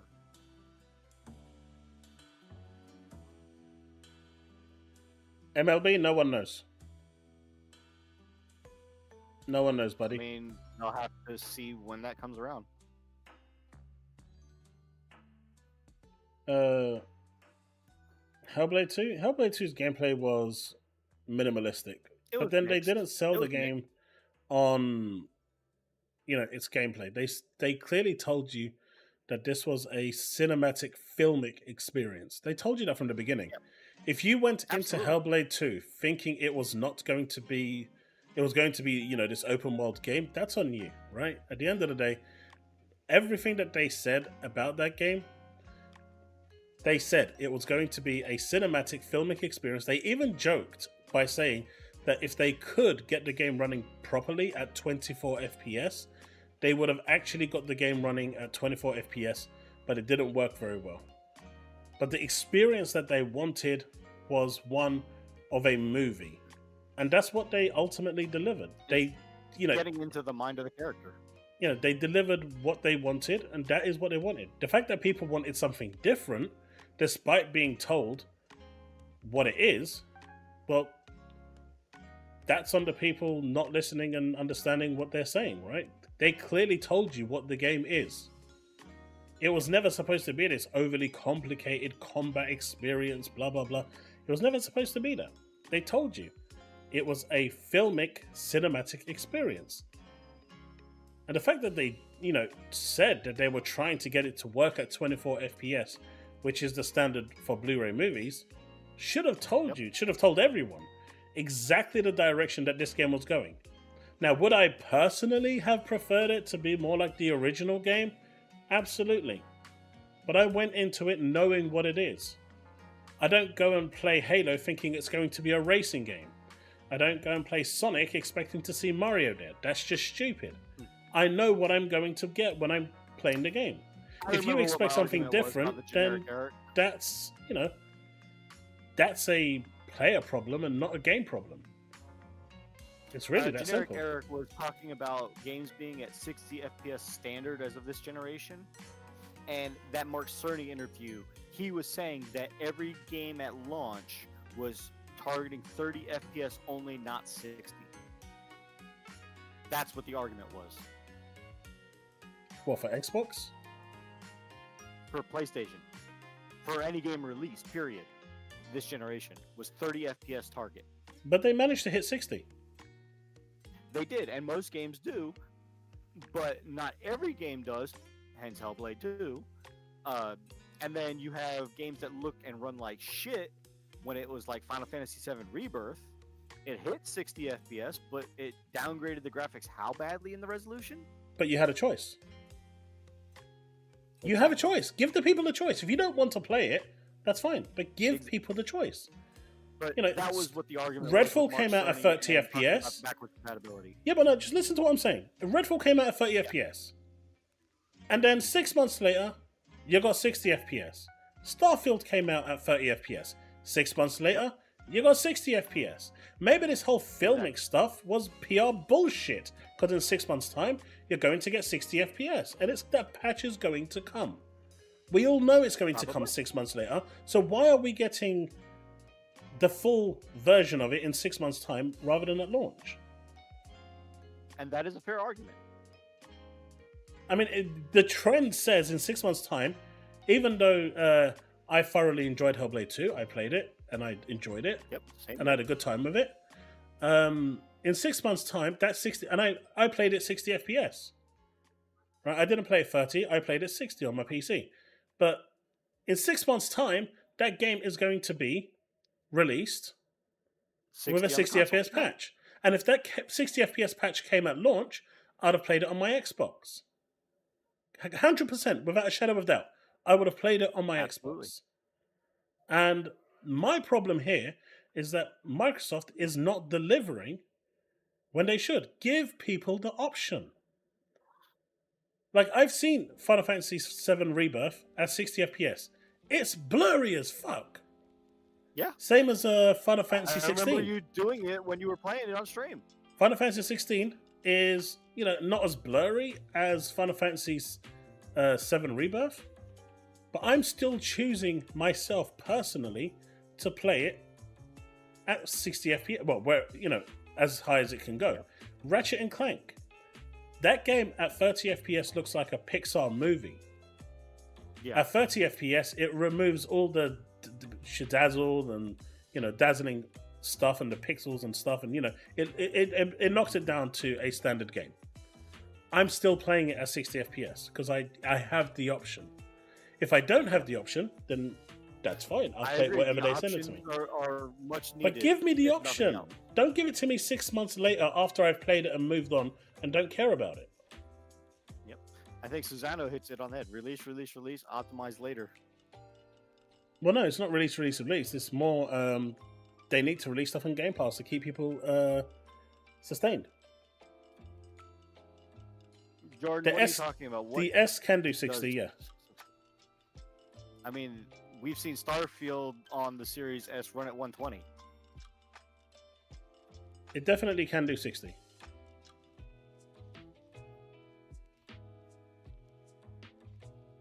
Chat, what do you think of this one? Do you think while Netflix were reading the script for Horizon Zero Dawn, they fell asleep and decided that if they fell asleep, they're just going to can it? All jokes aside. Probably. I wonder why they actually canned this. That was a joke, by the way, because Zero Dawn is much better than Forbidden West. Forbidden West is awful. Absolutely. Zero Dawn is a really good game. It is. And Burning Shores is a good game as well. The Burning Shores DLC returns back to the Zero Dawn formula, which is good to see, but Forbidden West was terrible. Boring as fuck. But I wonder why they cancelled it. There's no information. I don't think Netflix would have been a good spot for Horizon. I want a movie trilogy. But yeah, they came out with this and it's gone. Did you hear about the Tamriel mod for Starfield? It's been cancelled. Apparently, not enough interest.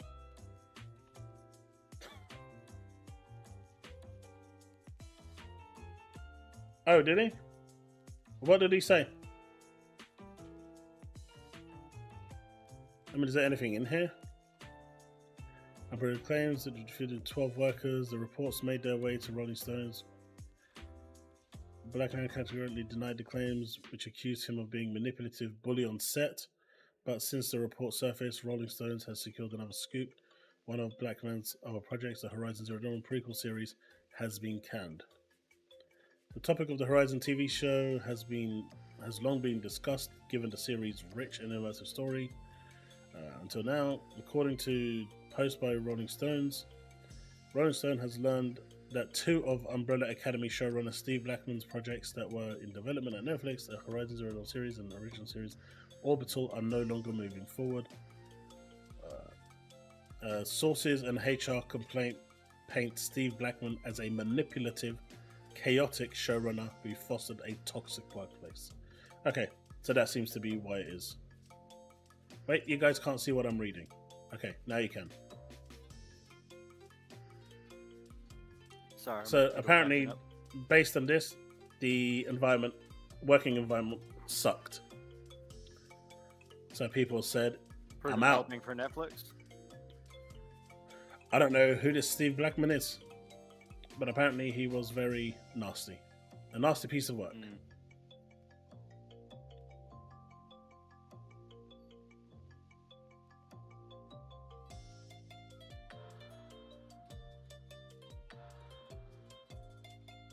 My task goal to cover it later. Oh, by the way, did you get in to play the First Descendant? I played it for a little bit, and then the servers went down. Oh, again? Yeah, the servers went down. I mean, I jumped on it yesterday. We did a little bit, and then the servers went down, and that was the end of that. I jumped over to a bit of TOF, then a bit of Final Fantasy 14. Constantly checking the servers. We tried again around 1 a.m. It was still down, so I went to bed. Gotcha. The guy that got to play Aloy didn't have the chin for it. That's cruel. That's cruel. What did he say? Oh. Jesus. So PlayStation has a new gacha game rolled out by Hoyoverse called Zenless Zone Zero. It's now playable free on PS5. It's a really weird game. You either love it or hate it. There is no middle ground. But I played the beta. I streamed the beta. I had a lot of fun with it. It's a different type of game. Not one that's designed to take over your life. But it gonna make a lot of money. It gonna make a lot of money. Gotcha game, of course it is. And it's another game, as anime would say. No, well, I'm not sure if it's huge. There's a lot of backlash for it at the moment. A lot of content creators are not happy with it, with the direction the game is going. It was always going in that direction. I can understand why. It's I haven't just seen much on it personally. so unlike you've got the Honkai Star Rail, you've got Genshin Impact, you've got Terra Mhm. Fantasy, you've Yeah. got Wuthering Waves. They're kind of open world games where you can run around and do combat. In this one, it's slightly different. It's all kind of like instance based, and the main concept of the game takes place on these weird TVs as you move along, and it creates the instance based on that TV. So you spend more time kind of navigating these sets of TVs to do puzzles and achieve objectives than you do actual combat. And then the combat itself is kind of, it's freestyle, but it's not, kind of thing. You are a little limited in how you combat. It's weird. It's really weird. Okay. It definitely has potential to do well. It's really polished and it looks really nice. But one thing that they did before the game even came out, because of China, is nerfed pretty much the only waifu that was in the game, called Nicole, and that didn't go down well with a lot of people. Gotcha. Susano is all in for the cosplay with you. I can cosplay as the dude, yeah. No, he's talking about looking for the cosplay of the other women. Hey, yeah, anime, Yeah, you're we right. know anime that it's not coming to Xbox. It is not coming to Xbox because Microsoft decided that They wanted to pass. they said that Genshin Impact would make no money. And they regretted that very, very, very much, considering Genshin Impact makes more money than all the PlayStation exclusives and the Xbox exclusives combined. I think between Honkai Star Rail right now and Genshin Impact, they make like $150 million to $180 million globally a year. I mean, sorry, a month. That's a lot of money. That's a lot of money, man. And they turned that down because they said this game had no future. I mean, they did publicly come out and say this was one of their biggest regrets in gaming, even bigger than GTA. Because GTA, no one knew GTA 3 was going to be the success it was. That was pure gamble. This one was running off the Zelda formula.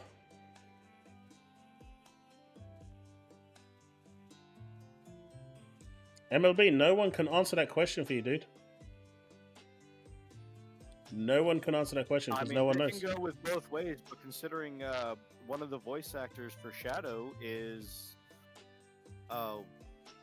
what's his name? No anime contract.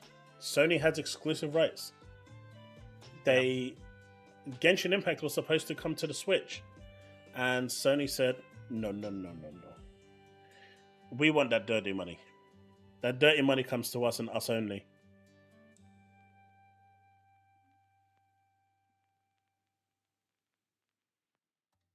There was something that I was thinking of about. COD makes more money. Didn't COD make like $1 billion in a week or something, or was it a month? I think it was $1 billion in a month. Yeah. I think Hoyoverse became the first company in 6 months to make $5 billion. In a month, yeah. No. From inception to 6 months of their life, they made $5 billion. They were the first company to do that. Because Genshin Impact was the first game to really kickstart what is it? Gacha gaming in the West. And then wasn't it China that shot that down? At least from all of China. What do you mean? They don't want gacha games. I don't know. Or They they're do. limiting what you can do with gacha games. That decision got reversed real quick. The guy doesn't exist did it? anymore. Okay. Yeah. The guy that brought on that policy, Gotcha. he's disappeared. Yeah. Literally, I'm not joking. He's never returned back to work. No one, his house has been vacated and everything. Yeah. He went bye bye. Well, when you go and make Tencent lose 20% of their shares, and you make Nexon lose 20% of their shares, and don't forget, when it comes to Tencent, the Chinese government owns like almost a majority share in them. Right. That's not the smartest thing to do. That is not a smart thing to do. But what was that game that I saw that's in China only? I think it's called Fighter and Mobile. I don't know. So which other Sony goalposts are moving lately? Oh, it's Dungeon Fighter. Right. Dungeon Fighter. Okay. So, this game... Wait, that's not what I wanted. Anime, we don't know the actual contract details. No one does. But it never say never, but as of right now, it's exclusive to PlayStation. How much money does this game make only in China? And it doesn't look very good, by the way. Oh.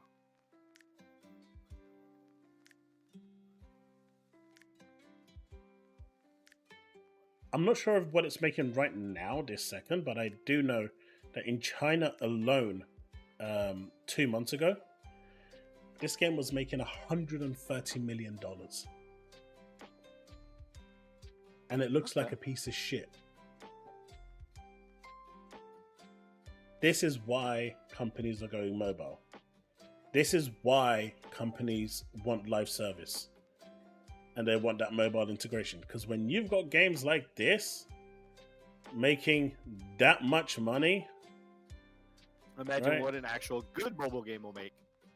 Well, that's what Genshin Impact is and Honkai Star Rail, where they actually put the effort into it, right? Well, and this should just give something you... like this can make... Look at it. That's it. It's like a sideward scroller, and you attack, and Yeah, it's like a that's Street it. Fighter. Right? It's just a sideward scrolling game. It's pure mobile. Yeah, it takes cues off of Maple Story. And 120 million. It's crazy.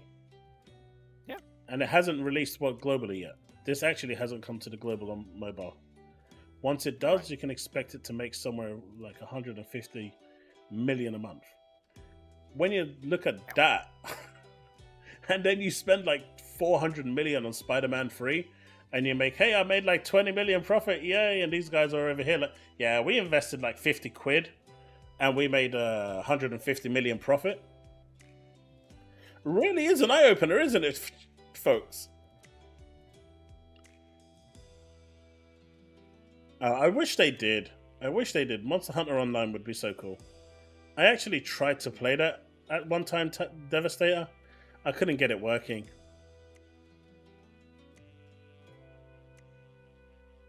Couldn't get it working. An MLB fan, if Xbox buys Sega, they can have better or worse quality. It goes both ways.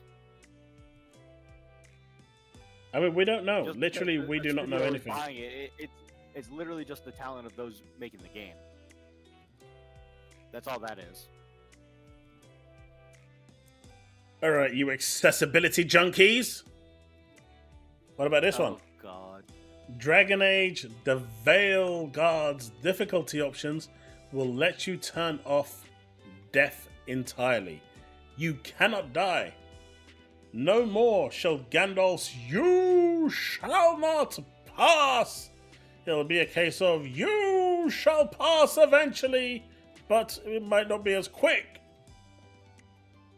Because no boss will ever stop you. But you can't die. Basically all that's saying is, hey, if you just want to let the game play itself, there you go.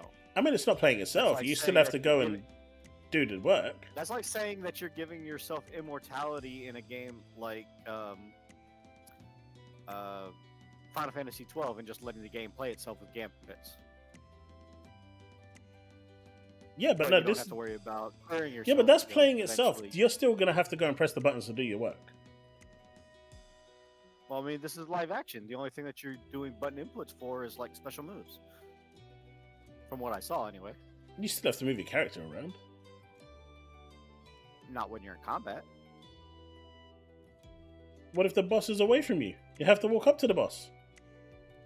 No, you do the move, one button press, and Yeah. it'll walk up to it on its own.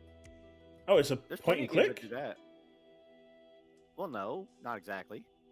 But it'll walk up and go in range of the skill that you're doing. So if it's attacking, it'll walk up until you get in range to attack, and then it'll auto combat itself from there. That's how Dragon Age is? Auto combat? No. No, Dragon Age is much, much better than that. Far Well, this more is for better. Dragon Age.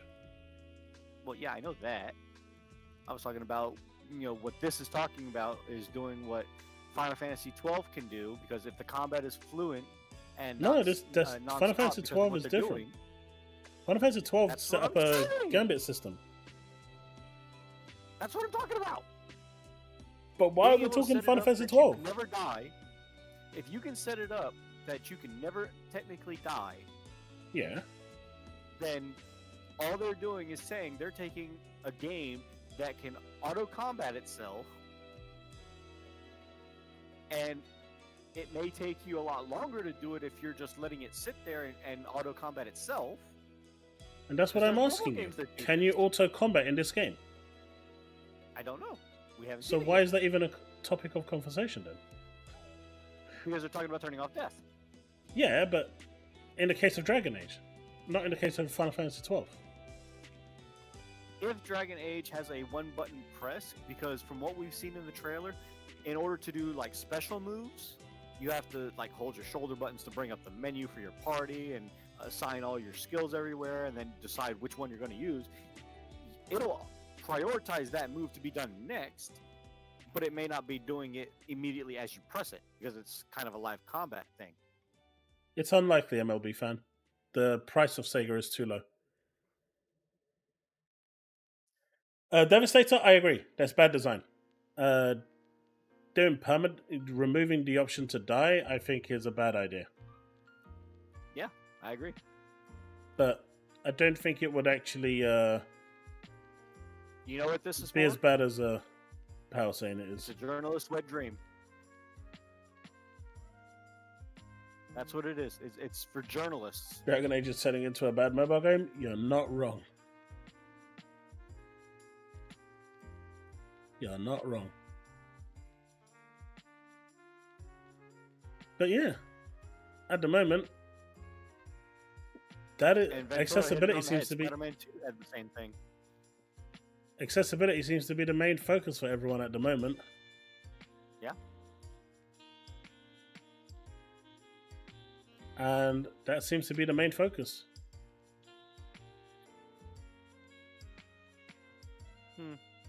That seems to be the main focus of gaming. I mean, it was always going in that direction anyway, but They're probably capitalizing on the whole Alana Pierce video stuff.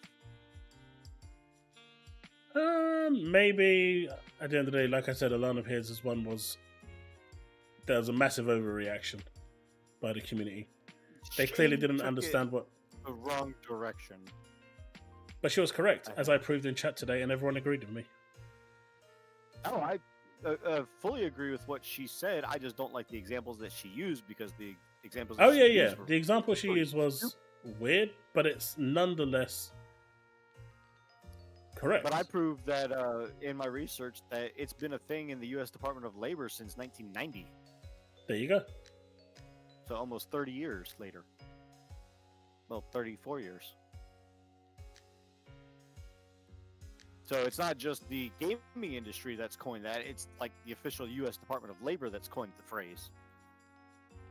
It's just an industry. It's just a term. That's, I guess. I mean, I've never heard of it. Never But caught on, widely used. yeah. Now, do I agree with it? No. Do I think it needs to be changed? Probably. But it's literally the comparison of a situational disability to a hardship or responsibility. And yeah, it needs to be more separated than that. Because see, I think of situational or temporary disability as like getting into a car accident and you have to have your arm or leg in a cast. But that's just because you're taking it in that way. The reality is, all it means is at that point in time, you personally are unable to perform the action that you would do normally due to a reason. That is the literal definition of it. At that point in time, you are not able to perform 100% of your capability because something external to what you're doing is causing you to stop from doing it. Whether it's carrying so a that bag. means, I mean, using a cane, I can't play Dance Dance Revolution games. Sorry? Because I use a cane, I can't play Dance Dance Revolution games. That's an accessibility issue, not a situational, because you're permanently using that. It wouldn't become a situational disability, that would actually be an accessibility option. Exactly. But that's different. A lot of people are going on about how it's the whole parenting and the whole responsibility, but that's not what she was pointing out there. She was saying clearly that if I need to stop doing what I'm normally doing because my child is running up the wall and crawling on the roof like a poltergeist, I need to go check the shit out because my child might be possessed, and then I have to stop what I'm doing. Because Elden Ring doesn't have a pause menu. Yeah, I mean,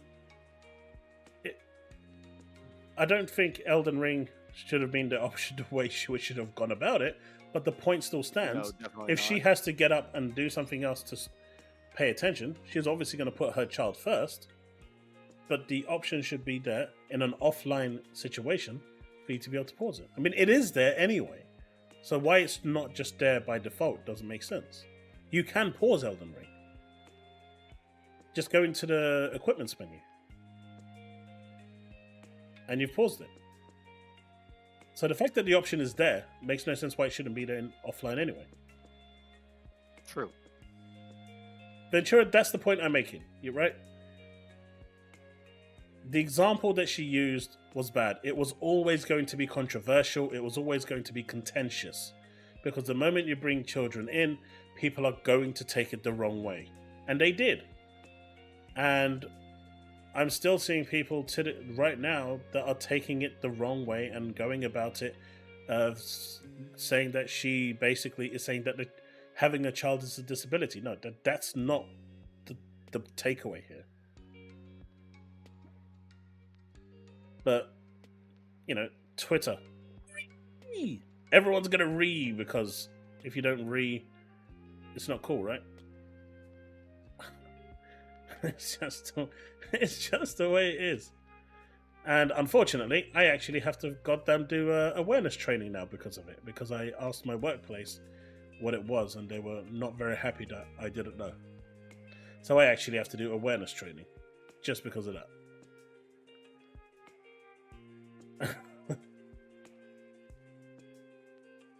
Oh, yeah, you said your job was going to make you be doing awareness training about it. Yeah.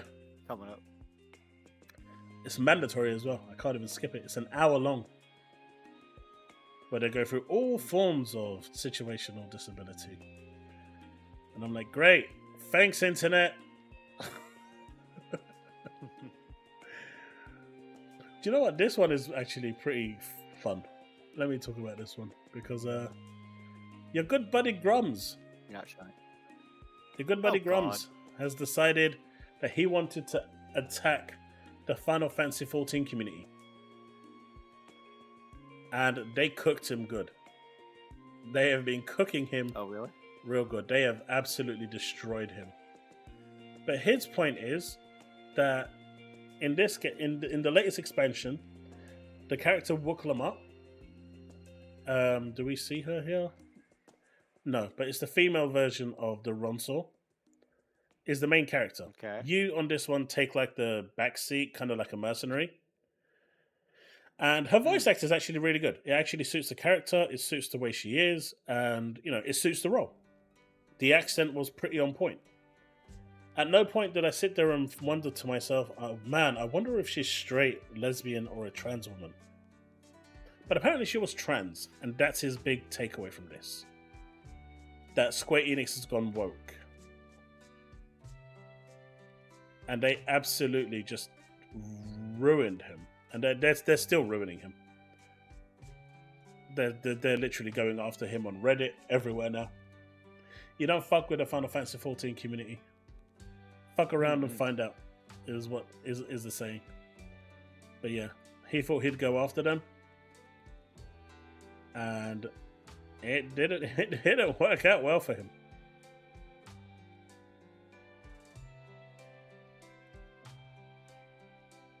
And you know, the Steam reviews for it are mixed. They are because the story just wasn't as good as Shadowbringers or Endwalker. It just wasn't, right? As someone who enjoys Final Fantasy 14, who played 50 hours of it in 3 days to finish the campaign, I can comfortably say it was not as good. But it doesn't mean it's a bad game. But you have to do a lot to beat Shadowbringers. Shadowbringers is peak perfection. Probably the best storyline ever in a video game. It's going to be hard to beat that. Apparently, Devastator has some video suggestions for you again. Not Harmon, I hope. We know Devastator loves his Harmon. No, I want to put this out there. Devastator, I think you love Harmon more than Harmon loves Nintendo. You know what? I think that's true. I think there is a lot of truth in that. Nah, I'm just kidding, Devastator. No. You know it's true. He knows it's true. He knows. It's probably true to some God degree. damn, Bruno. God damn. I don't care what people identify as long as they do a good job. The chick in the house of the dragons is like non-binary or whatever, but she does a good job in the role. Absolutely, Ventura. Oh, this one is good. Synthetic Man on Elden Ring. No, I Okay, want. okay. I like this one. Please don't. Xbox and Sega Atlas. Dreamcast guy is losing his shit. This one looked good.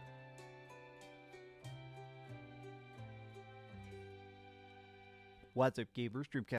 This one looked good. I want to see him cry because it's in his name. Oh God. It's in his name. It's This in his son of a name, bitch. chat. It's in his name. I mean, he would probably really be upset if that merger went through. Wouldn't you agree, chat? He would be devastated. Wait. Is Devastator really DCG in just disguise? Is he infiltrating my stream? I'm joking, Devastator. I wouldn't put that on the worst enemy. I mean, Alpha says you're Herman.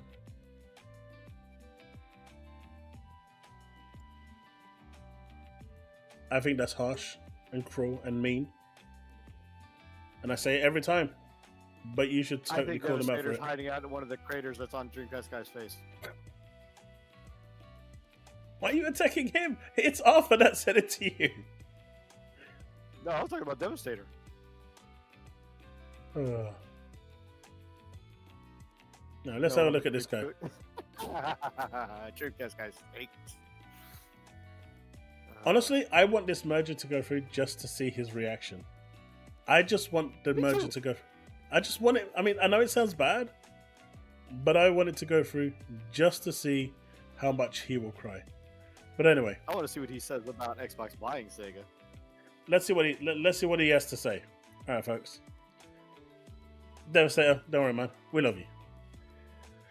All right, I'm also recording this, so let's go.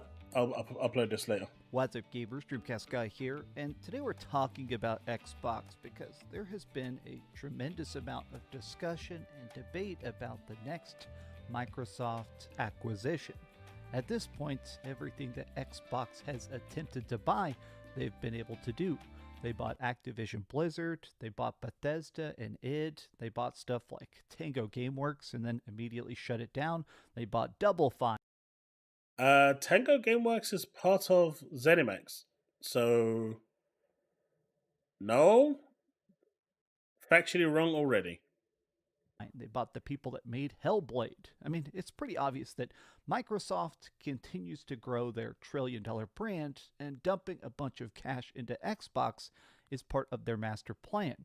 But there has been a specific talk that's been stirring up, which is this question: what happens if Xbox buys Sega?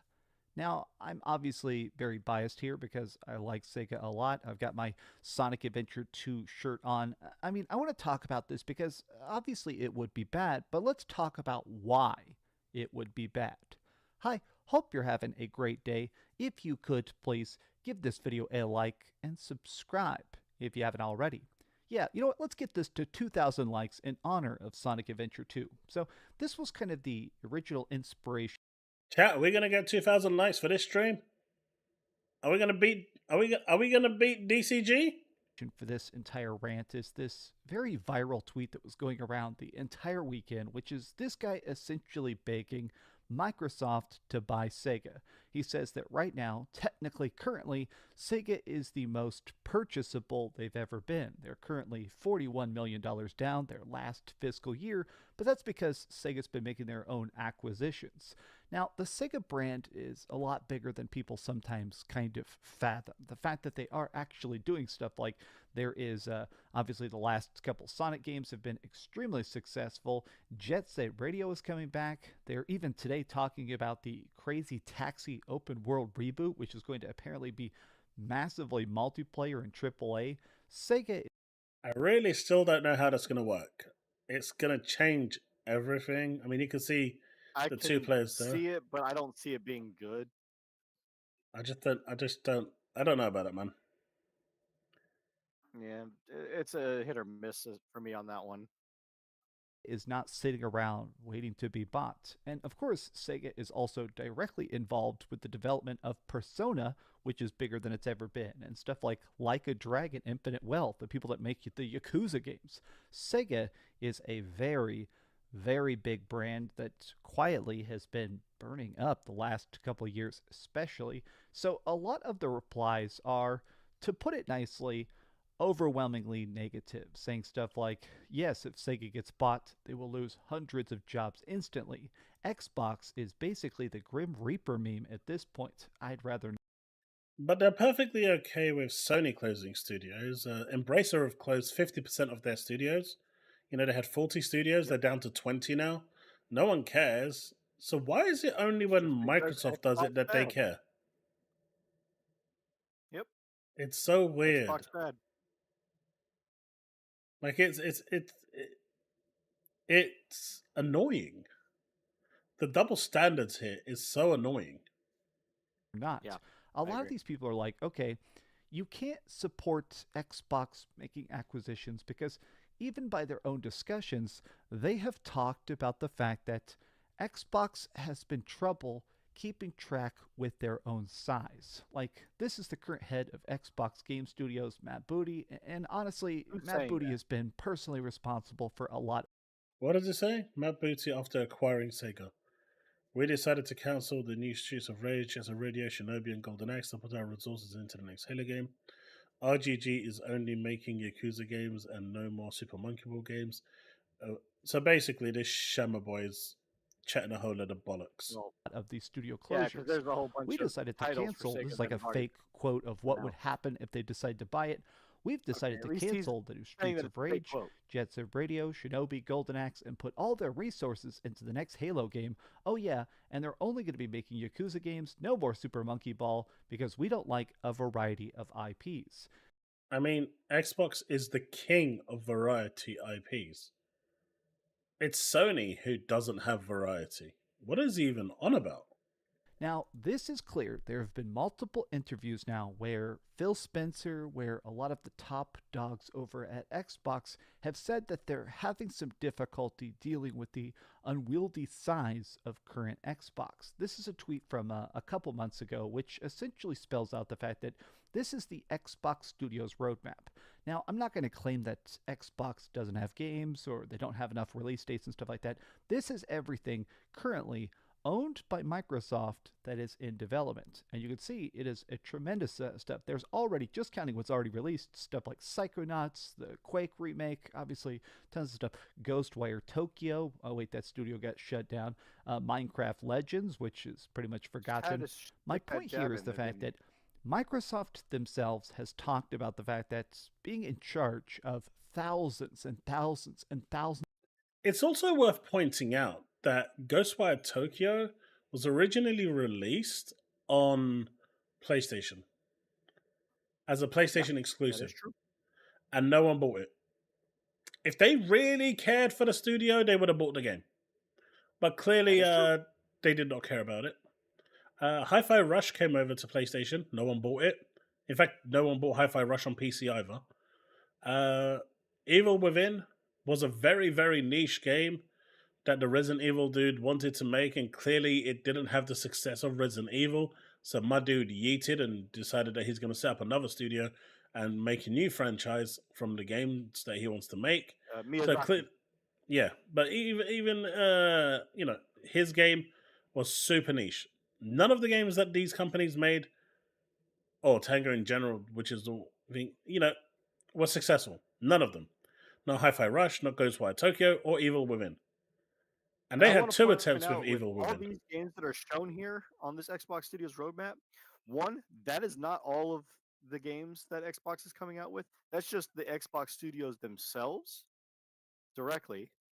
And if you go back and look that some people are tweeting on X right now, they're talking about how everybody is saying those who are lying about the PlayStation not having games, and that they've already released 4 or 5 this year alone in the first half, and they have come out and said themselves that they are only going to be dropping one first party game a year moving forward starting next year, and they have no games planned for first party between now and what was it, April, March of next year is going to be the first time that they're going to push out the next new game. Yes, we have Concord. Yes, we have Astrobot, and the only games PlayStation are getting are multi-plat from Xbox or third-party games like Visions of Mana from Square Enix. And all the ones that But they're money hatching. anything that, and the ones that they're money hatching, like Black Myth Wukong, that are going to be a timed exclusive because of whatever reason. And there was somebody, several people on Twitter who were posting a screenshot that goes back, I think, to 2020, 2021 at this point. And it's like 5 games, 6 games for PlayStation exclusively, which 90% of those are either remakes, remasters, or launched either day and date or later on PC or multi-plat on Xbox too. And they don't see a problem with this because here you're looking at the variety. This variety right here is exactly why Xbox is going to leapfrog everything that PlayStation is doing because of this. Because they have the variety, they have the RTS, they have the shooters, they have the story-driven games, even if Hellblade is not the cream of the crop storyline-wise. You can't dismiss the graphics. They have what they need in the tools at their disposal to do everything. And they're going to be pumping out banger after banger starting next month or later this month? Like official games, not just updates like Starfield. But they're coming out with all of this, and they think that Xbox is in trouble. I mean, it just make it make sense. That Punk game that they were releasing has been delayed, hasn't it? Fragpunk, no. It has. I haven't seen This- anything about it being delayed. They just had a beta release. The what was beta has it, been test server. cancelled. Beta's been cancelled and they're delaying it till September. So I thought it it'll wasn't be- supposed to come out till September anyway. it's supposed to come out like next month. But it'll be interesting to see how many more games are going to get pushed back. thousands of employees that are all over the world in different time zones working on different projects, both top secret and known, is actually very difficult for them. Like, just them buying Activision Blizzard King, this was such a big transaction, and they admitted the fact that they've been having trouble trying to move these 10,000 employees into the already rather bulky Xbox business. If anything, I think that if they buy more companies, Xbox will suffer if they decided to buy it. I think it would completely ruin Sega, which seems difficult to even imagine because Sega continues to just stay their own path and have their own fan base that's so incredibly active. This is Nick Special. He's the guy who leaks a lot of stuff. He is the co-founder of Xbox Era. So this guy, he typically cheers on Xbox quite a bit, but he does have a very level head about the current state of Microsoft, and he says this: please know, I don't want this anymore. If Microsoft wants to do anything, maybe fund Virtual Tarnished, Fighter for sure. 6 to go along Killer Instinct 2 and start getting some of these nice fighting games back. Yeah, I think if anything, like, Microsoft is in this spot where, because they have laid off so many people, because they've claimed redundancies when buying a studio and then doing mass firings immediately, a lot of people are like, okay, this is kind of pathetic. I see some people kind of kicking around the idea of people like this just saying that it's actually sad to Photoshop fake acquisition stuff like this. It's very weird that they're begging for a buyout. Now, additionally, this is one of those accounts. Some people, if you pay for the check mark on Twitter, you get paid for people going viral with your tweets. If you get lots of retweets, if you get lots of likes. I mean, he would know about that, right, chat? He would definitely know Yeah. about that. Likes and comments and say, like engagement, him. they actually give you a paycheck. This is not a check mark account. This is a guy who clearly actually believes this. He actually just says, like, he is a person that just sits here and fantasizes about what the next buyout should be. So it's weird that he would pick this. Now, honestly, I have tons and tons of people that are just actively against this, and I feel like a lot of it comes down to Tango Gameworks. Tango is a company we've talked about a lot for the last 2 months because Tango is a studio that was not making hundreds of millions of dollars. Like, obviously, The Evil Within was popular. It was pretty dang good. It was not popular. It was a niche game. It was a good game, but it was a niche game that I don't even know if it actually made its money back. I'm a big fan of The Evil Within and its DLC, but then they made, of course, the greatness that is Hi-Fi Rush. Hi-Fi, which made no money on PlayStation, PC, or Xbox. It didn't even move Game Pass needles. Rush won awards. It was quirky. It was very, Doesn't matter very if good. it wins awards. Was the It still high needs caliber, to low make money. budget game that pretty much any publisher would absolutely dream of, and yet they still chose to completely shut down Tango. I'm almost nervous about the idea of experimentation under the Xbox umbrella, because at this point, Microsoft can afford failures. They don't need everything to be the biggest bombshell Call of Duty thing on the planet, but if Daddy Microsoft requires a certain sales number or your studio gets shut down, I think that added pressure, if anything, it hurts the game experience rather than... How is that any different to any organization out there? That's literally called a sales target. You need to hit this in order to actually... Didn't the same thing happen? I mean, with New Vegas, it was worse, right? They needed to hit a certain Metacritic so the staff could get a bonus. And because it missed it by 1%, they didn't get their bonus. But if you work for any organization and they say, right, you've got a sales target of 10,000 and you continuously miss that sales target, what do you think is going to happen? Any company. Then improves it. It just feels like developers. It just seems like the guys who are actually working on this very fun, very, very specific art make worse games if they're just constantly stressed out that if their game isn't theoretically a mega hit, they all get washed. That's kind of my primary thought, is just reflected in a lot of these tweets, which is the... Is that why the Sony Japan studio closed down, which is one of their best studios ever that actually made some of their best games? So why did that close down? London Studios, which is the home of the PSVR? You know, why did And those close down? PSVR 2 is completely closed down and stopped being Idea that developed for. if Microsoft buys anybody, there is going to be closures. And I actually think You don't know that. You cannot say that. Now there will be job losses because that's the whole purpose. That's unavoidable with a merger. If someone is a CEO and you're a CEO and you can't have two CEOs. There's going to be one head honcho. If there's already a marketing department there and their marketing department is there, if the roles are overlapping, they're going to go. That's part of a But he merger. also That's forgets to unavoidable. mention that a part of a merger, there's going to be job integration too. Hey, your whole department's getting defunded and removed, but at the same time, those positions, some of you can migrate over into your counterparts within the other parenting company. They seem to this forget would that too. probably happen with PlayStation as well. If for some reason Sony decided to buy Sega, I still feel like the tone would change. The output, the games themselves would definitely pivot to some degree.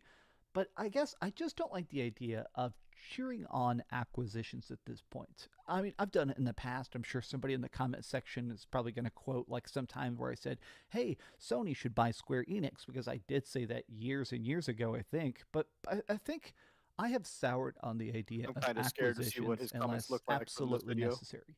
If your studio is bleeding money while working on actually good stuff, I want somebody to come in and sort of be an angel investor, somebody to fund more great stuff. But Sega is solvent. Sega is That's correct, Ventura. In the final year, they hired 7,000 employees, and they already started the layoffs before the deal went through.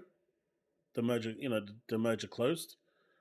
The people, the 2,000 people that are going to lose their jobs, or is it 1,500 from ABK? That was already in. I mean, who hires 7,000 additional staff members in the final year? still completely doing great, and they've got more ideas in the bank. Like, obviously, right here, they show Skies of Arcadia and Panzer Dragoon. These are games that are both incredibly fantastic. They Personally, are. I still think that Skies of Arcadia is the greatest Dreamcast game of all time, even above Shenmue. My thought is the fact that Sega, if they really needed the cash, could start to do remasters and remakes and completely kill it. The fact that people are saying that Sega would somehow find a good home at Microsoft, Phil Spencer would definitely start firing people. Day one, we would see firings. I think I'm in a spot where I am not going to Since push you don't back know that for against sure. people like this in such a hard fashion. I don't think this person is, dumb or misguided. I think this person just does not understand what they're saying. Sega getting bought means we get less of the Sega we love. And I mean that for anything. Like Square That's not Enix, necessarily. I'm a big Final Fantasy fanatic. I'm completely obsessed with Resident Evil. If somebody bought Square Enix or somehow managed to afford the raw scope of Capcom, if somebody bought Capcom for like $7 billion or whatever, I still feel like those would change. It's pocket 7 billion I, is pocket change for Microsoft. I was about to Release say, dates, I the don't think Capcom or Square Enix are worth 10 billion or more. They're amount not. of games They're as a worth service stuff, the amount of pre-order bonuses or season passes. I feel like the games we love, when they get scooped up and acquired, they have to change. They have to prove to their investors, they have to prove to their stockholders and stuff like that. It no longer just becomes about making good games. Instead, it starts to become this matter of, okay, how much can we instantly earn back the cash we spent, even if it hurts the games? But these have just been some off the cuff thoughts, because honestly, I mean, that's any business, right? When you release a game, you need to make money. No business works without money. I thought he was going to have an interesting take in this video. He did not. He did not. Which is a shame. I'm a little disappointed. I expected more from you, Dreamcast guy, and you let me down. You let me What is down. his comment saying? For those that don't know, Sega went to Microsoft back in OG Xbox days asking to be bought, but Bill Gates at the time didn't bite. The comment section is Pony's comfort zone. Gotta love this guy, pure Xbox hate. If they buy Sega, would you change your name because Dreamcast would be a retro Xbox console? If Xbox spent half the money they do investing in their talent instead of buying up and mismanaging and laying off their own devs, they wouldn't be getting outsold 5-1. Yeah, they would. That's At the bullshit. moment, they would. At the moment, they would. They're too far behind at the moment. They need major changes. This is by far Dreamcast guy's worst nightmare. If this was to happen, somebody would have to go and check on him immediately. Yep. What is it? More Game Xbox is Tassilin. dead. I hope Microsoft do buy it just so this dude would have the meltdown. You know how many others would too? They'd be like, "Oh, Xbox buying up studios again." Are you going to buy them to save their company? Just wear your little shirt and be happy. Dreamcast guy would become Microsoft guy. I wonder if he'd actually rebrand from Dreamcast guy. That's interesting. But Hey, yeah. somebody saying my audio's low? No, your mic has been fritzing out for a while now. Has it? Yeah, you sound robotic half the time. Cheapo internet, man. No, I think it's my computer being stupid.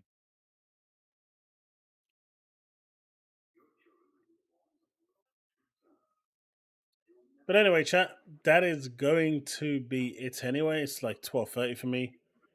I'm going to call it a night and chill out. And, well, it's another day I got to escape from wearing the silly pirate hat.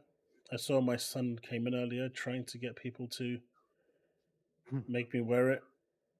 Good stuff. No one noticed. I'm happy. So I will catch you all next time. We'll be back on Tuesday for our next stream. I might be streaming over at Twitch with some First Descendant tomorrow evening if I'm actually awake. I do need a break because I haven't really had a day off at all. But hopefully, if you do, if I am streaming, hopefully I'll see you over there. Right, folks. See you, Diablo.